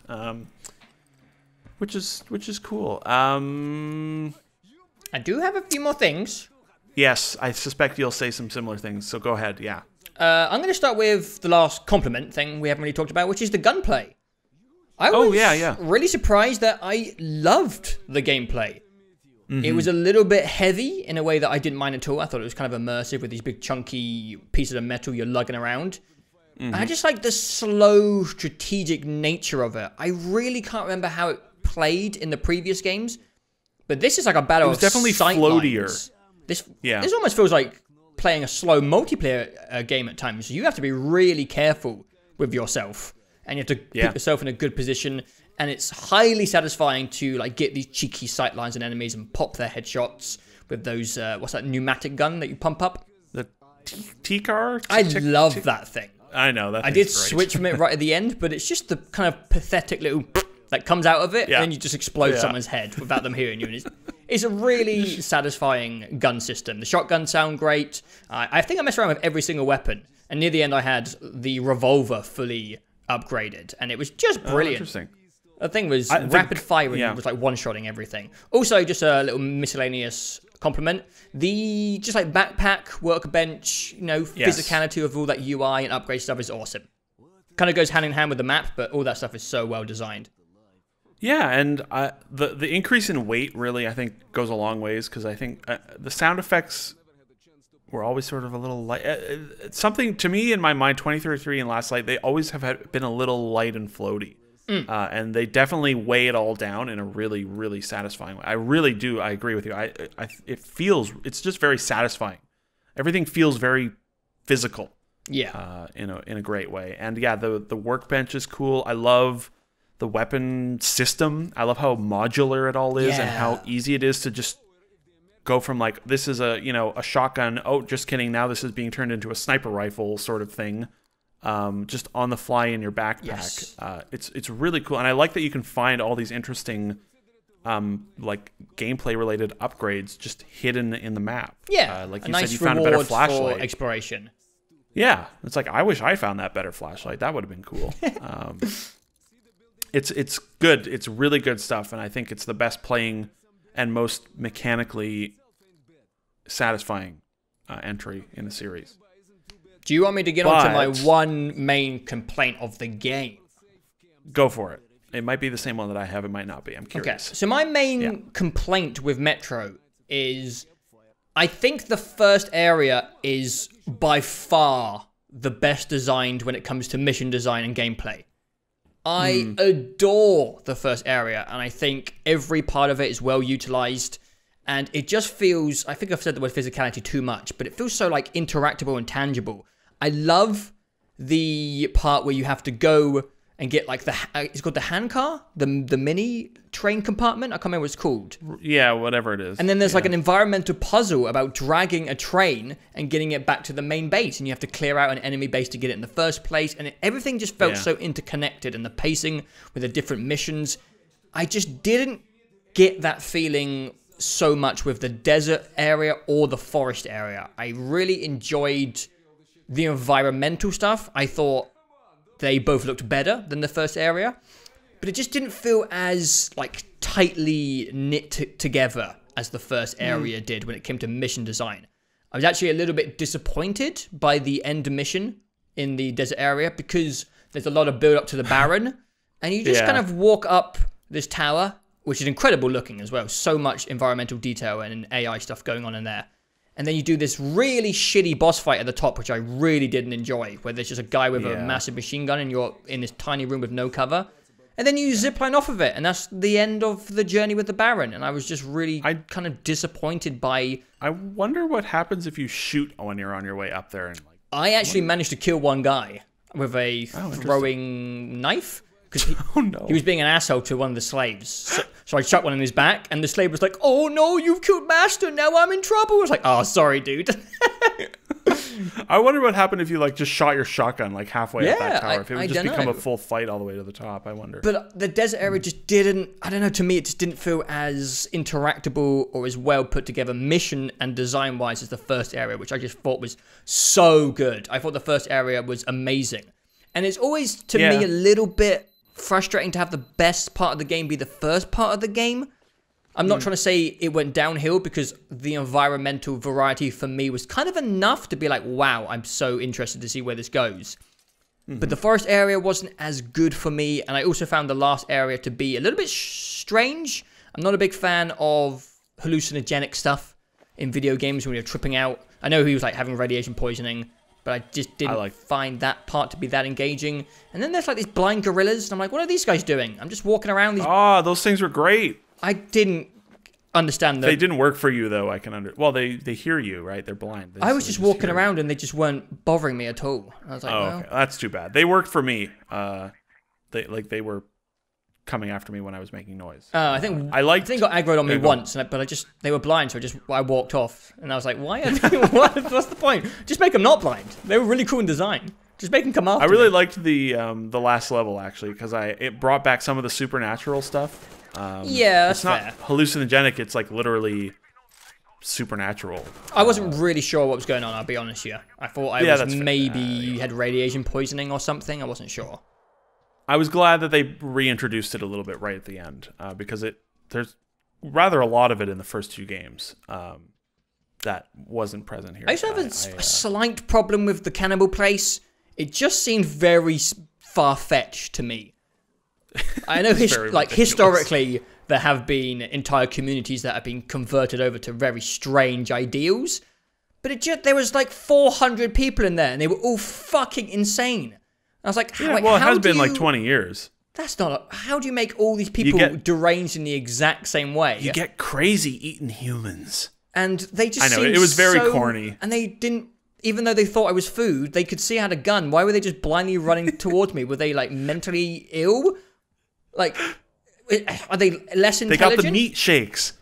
I just didn't understand. Like, it seems so inefficient as well. Like, if your main food source was tricking people to come to this place, surely the food has run out. What are they eating now?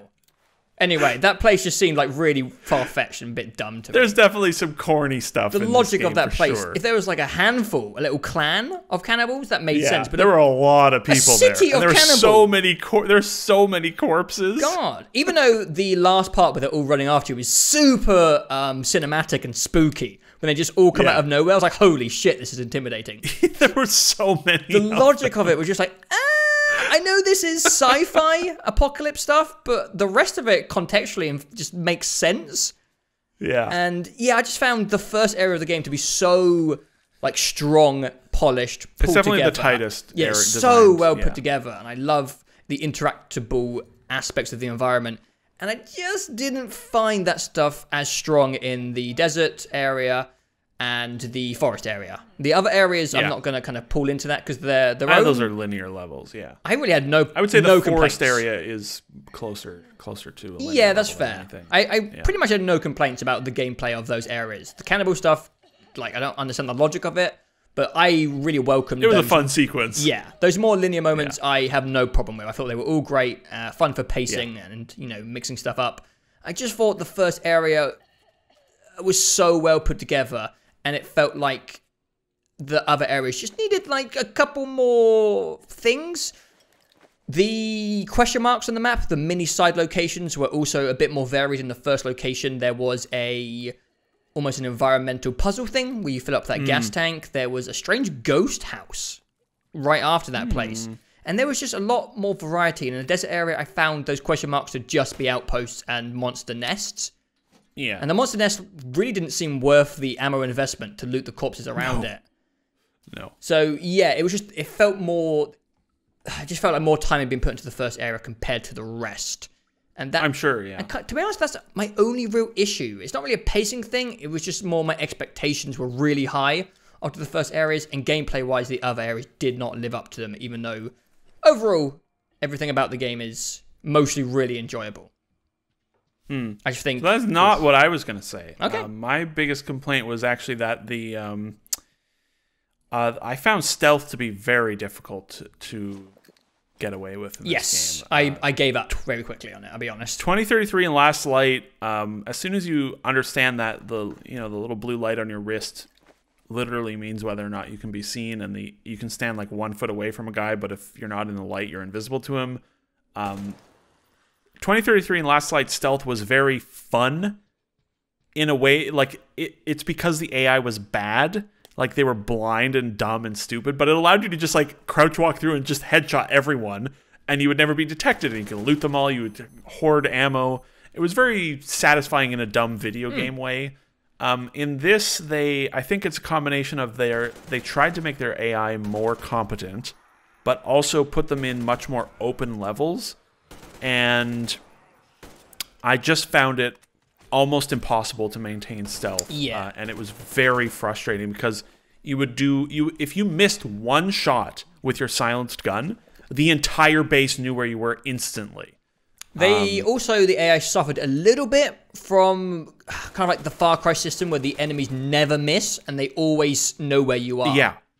It was very frustrating. On that note, I was shot through walls more than once. I saw a few Molotovs fly through a solid wall to hit me. You drive up to a base and I can't even tell if there are enemies in there, and I'm getting sniped. And it's like, whoa, whoa, whoa, whoa, whoa, whoa, whoa, let me turn this car around. Yeah, I noticed it most in the forest area because they all have crossbows. And they can just hit you from a mile away. And the forest area I found extremely frustrating. Okay. Because I was trying to be stealthy and I was playing it like the old games, and it just did not work. And the hitboxes are also really inconsistent on some enemies. Yes, where I'm like aiming right at their head and the bullet just does not hit. Yeah, I thought I was just being bad, but I noticed that with Sniper. Oh, one thing I didn't mention is, unless I'm really dumb, I could not figure out a way to hold breath when scoping in. I don't think you can. Which doesn't seem right to me, because immersion-wise you can still put that in. Because you do that when sniping to hold you. I don't know. It just seemed very strange to have this massive wobbly sniper because I was so excited to finally get a good scope. For some reason, it took me all the way to the desert until I got a good 6-time scope, and then I was just me too. wobbling all over the place. I was like, "Oh shit, this is kind of a nightmare."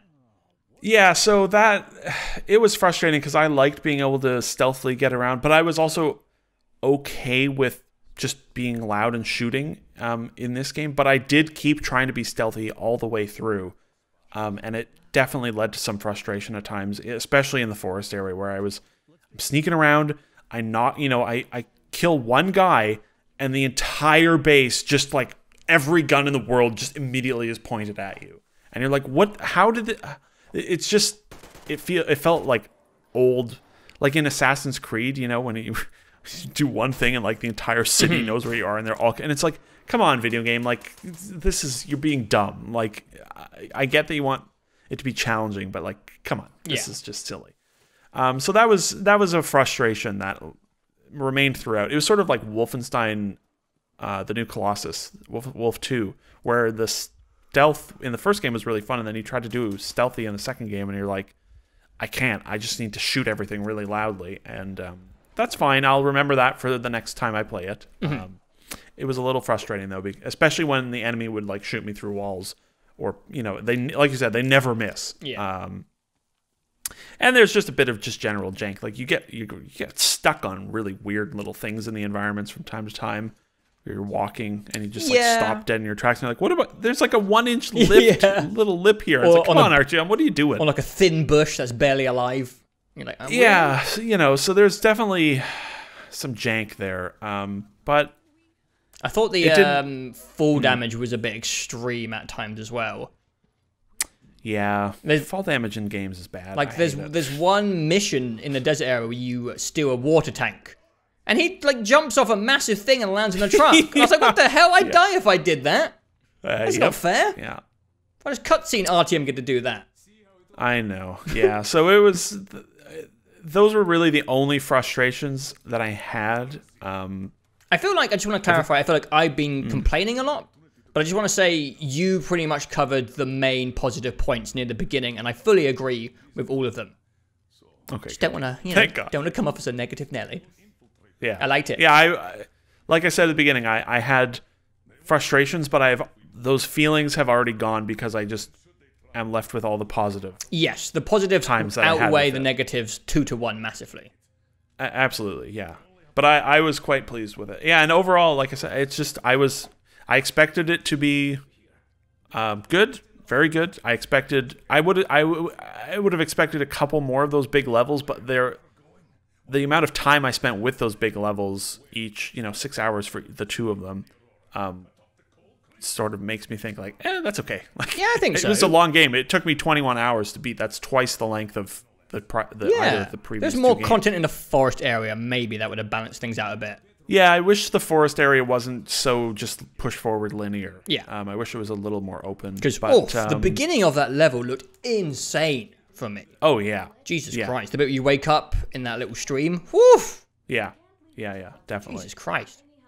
But yeah, I had a great time with it. I think I would say it's the best Metro game. Oh yeah. I think Last Light was fantastic. I thought 2033 was very good. I think I also think I would play another one of these where they fully committed to the open world and built just like one contiguous world with, you know, linear levels tucked away in it and really leaned into the survival horror aspects more. I would play one of those. Yeah, I would definitely play it, but I don't know, I might have to partially disagree and say that I kind of enjoyed this format.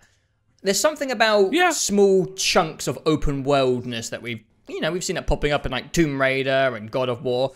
There's just something really digestible about it, and I just like them having the flexibility to be like, okay, it's not a desert anymore, it's a forest. I'm not sure if you could do that with one big open world, have those biomes side by side, so it just gives them some freedom. Horizon did it, you know. Horizon has like desert, it does feel very video gamey though. I'm not sure if the Metro guys would be down for it. But I know what you're saying. Regardless, they should make more Metro games. I would take another one in this format. I like me the too. Aurora. It was kind of satisfying to see it slowly have modifications done to it over time.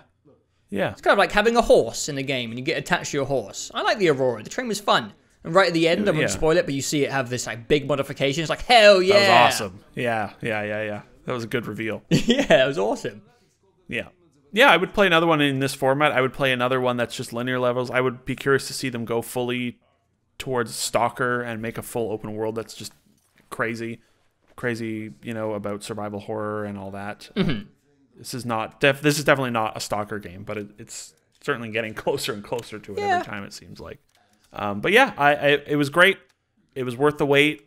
I was very, very happy with it all the way through. I had a great time with it. It's full of passion, and they care all the way through, and I respect that. Yeah. I pretty much nice to play. Yeah, pretty much fully agree. Maybe I had a couple more issues than you did, but the positives outweigh the negatives tremendously. I enjoy like 90%. To be clear, like my issues with the AI like caused me to like fully stop playing the game the other night because I was so pissed off at it. See, I didn't have any moments like that. Just some things where I think my frustration comes from when I think that game developers are so close to something fucking amazing. It's kind of why I get annoyed at Ubisoft games all the time, because I'm like, you guys have done sections of... Anyway. I feel like the guys at 4A are so close. They're really close to being up with the big boys, and I feel like this was like 3 to 6 months away from being astonishingly good. Because, again, the first area I think is... I don't like to say the word masterpiece, because it feels really like hyperbolic, but it's really good. It's really good. So I'm down for more Metro stuff. And are we going to do the stars? Sure. Are we doing half stars?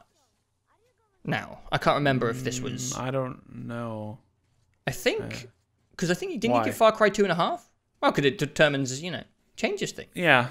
Actually, I think no matter what, for me, this is an 4-star game. And yeah, I was going to say that as well. But man, it is close to being a 4.5 with like a little bit more polish. I would say for me, it's probably a 4-star game that I had borderline a 5-star experience with, or has 5-star elements that are substantial. The immersive aspects of it are the core of that game, and no one does it like they do it. Yeah, I can agree with that fully. But I do think there are enough polish issues and just areas that are let down that it's definitely not a 5-star game, but it's certainly not a 3-star game. So that must mean 4 stars. It's great. I'm already looking forward to replaying it in Russian, and maybe I'll wait until I get like an RTX card to see the crazy global illumination ray trace lighting that they're doing. I don't know, but it was great. I was totally pleased all the way through. Thank God Metro came back, because it was a long time between Last Light and Exodus. Yeah, and thank God it was good, because the game, the fun game release apocalypse that we thought was going to be exciting and interesting was kind of a letdown. You know, we had Crackdown, Far Cry, Anthem, and Metro, and we've covered Metro's Anthem. The only good one. Far Cry was meh. Crackdown was even more meh. Maybe the most meh game in existence ever created, to the point where it's possibly bewildering how they made it so meh. We're not going to do a full review, but I think me and you have both played 30 minutes of it, right, of Crackdown. Yeah. Crackdown 3, what the fuck? What the fuck, man? Like, I started it, and, you know, it's like, okay, you're Terry Crews, and then it's like, okay, do this clear this monorail station. And then it was like, okay, do that 6 more times. And then I was like, what? And then I found a waste disposal thing, and it was like, just blow this one thing up. And then it's like, okay, do that 5 more times. That's the game. And I'm like, wait, that's the entire game, isn't it? And it is. Holy shit. It doesn't look good either. Like, it looks so cheap, and it doesn't even feel particularly good. Like, the jumping isn't satisfying. When you aim, you can't auto aim and shift up to their heads. It just targets their torso. So what the hell? I know. Yeah. God, wow. I don't know what the hell they did for so many years, but yeah, that's like conspiracy theory territory. It's so bewildering in the design of it. I don't know how through 6 years of development you don't have one single conversation where you go, well, it's a sequel, so how do we improve and add to it? And they went, nah. We're just going to essentially remaster Crackdown 1 in a different environment.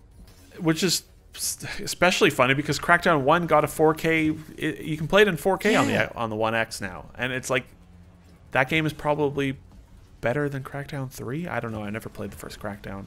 But you have played the first Crackdown. You just played it. Yeah, you're right. You're right. If you want a Crackdown 3, go play Saints Row 4. Because, like, that, you know. Yeah. They fully embrace the craziness. There are orbs everywhere to collect. It's got hilarious writing. Like, that's a good Crackdown sequel. Crackdown 3 is just... I played, like I said, I played 25 minutes of it, and it was just the most boring and pathetic thing I think I've played in years. It's crazy. And I just couldn't do it. I was like, I can't play this game. As a standalone product, it's like average. It's very simple, but you know, some people just enjoy the checklist stuff, picking up orbs and shooting enemies. But as a sequel, it's abysmal. But it's also like a full-price video game. Yeah. Like, it's a $60 video game. I would argue the FIFA games added more to their sequels than Crackdown 3 has done to Crackdown 1. Like, if you compared FIFA 19 to FIFA 17 is probably more different than Crackdown 1 and 3. It's not. Probably. And it's been like 12 years since Crackdown 1 came out. Jesus Christ, what the hell? Yeah, Crackdown 3 is 80 Canadian dollars. Like, can you imagine paying that? And I mean, granted, it's on Game Pass, so why would you ever pay full money for it? But it was quite shocking. Like, I didn't think it would be so pathetic. That's the only word I can associate with Crackdown 3. It's just pathetic. The least creative game of the year, I'd say. Yeah, like, I don't know why they put it out. It feels like a fan mod of the original game. That's what it feels like.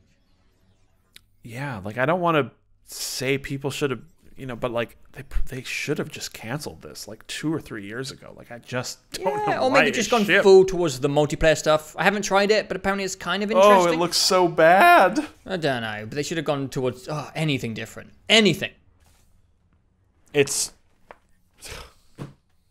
just, I don't know. Games are boring except for Metro. That's what we're saying. Pretty much. Games are all the same. Like, I know you watched the Donkey video recently, and wow, did that hit home recently. For all games are the fucking same.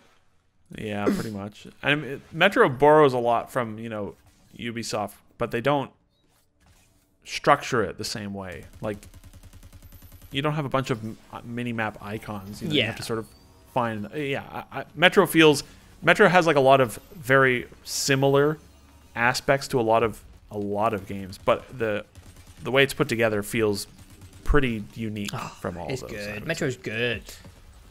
Metro and Resident Evil, like, they're the only 2 games in this video that I would say are genuinely great. A disappointing release schedule.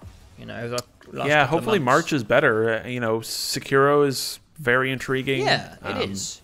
I'm very interested about The Division 2, especially after Anthem. I know you're not, but that's, you know, it's not really I'm always interested to see how they pan out when it comes to the genre. I will likely not be playing any or much of it, but I don't know, that genre is so in the prototype mode where people don't know what they're doing and figuring shit out that I just find them interesting to see how they come out and how they're structured. So I am actually looking forward to seeing or listening to what you say about The Division 2. And what's the other one? Metro. No, Metro's out, idiot. Devil May Cry. Oh, yeah. I forgot. I'm curious. Yeah. I think that's out first, actually, on the list. Yeah, DMC, then Division, then Sekiro. I feel like the only thing about DMC is I don't know if I would pay full price for it.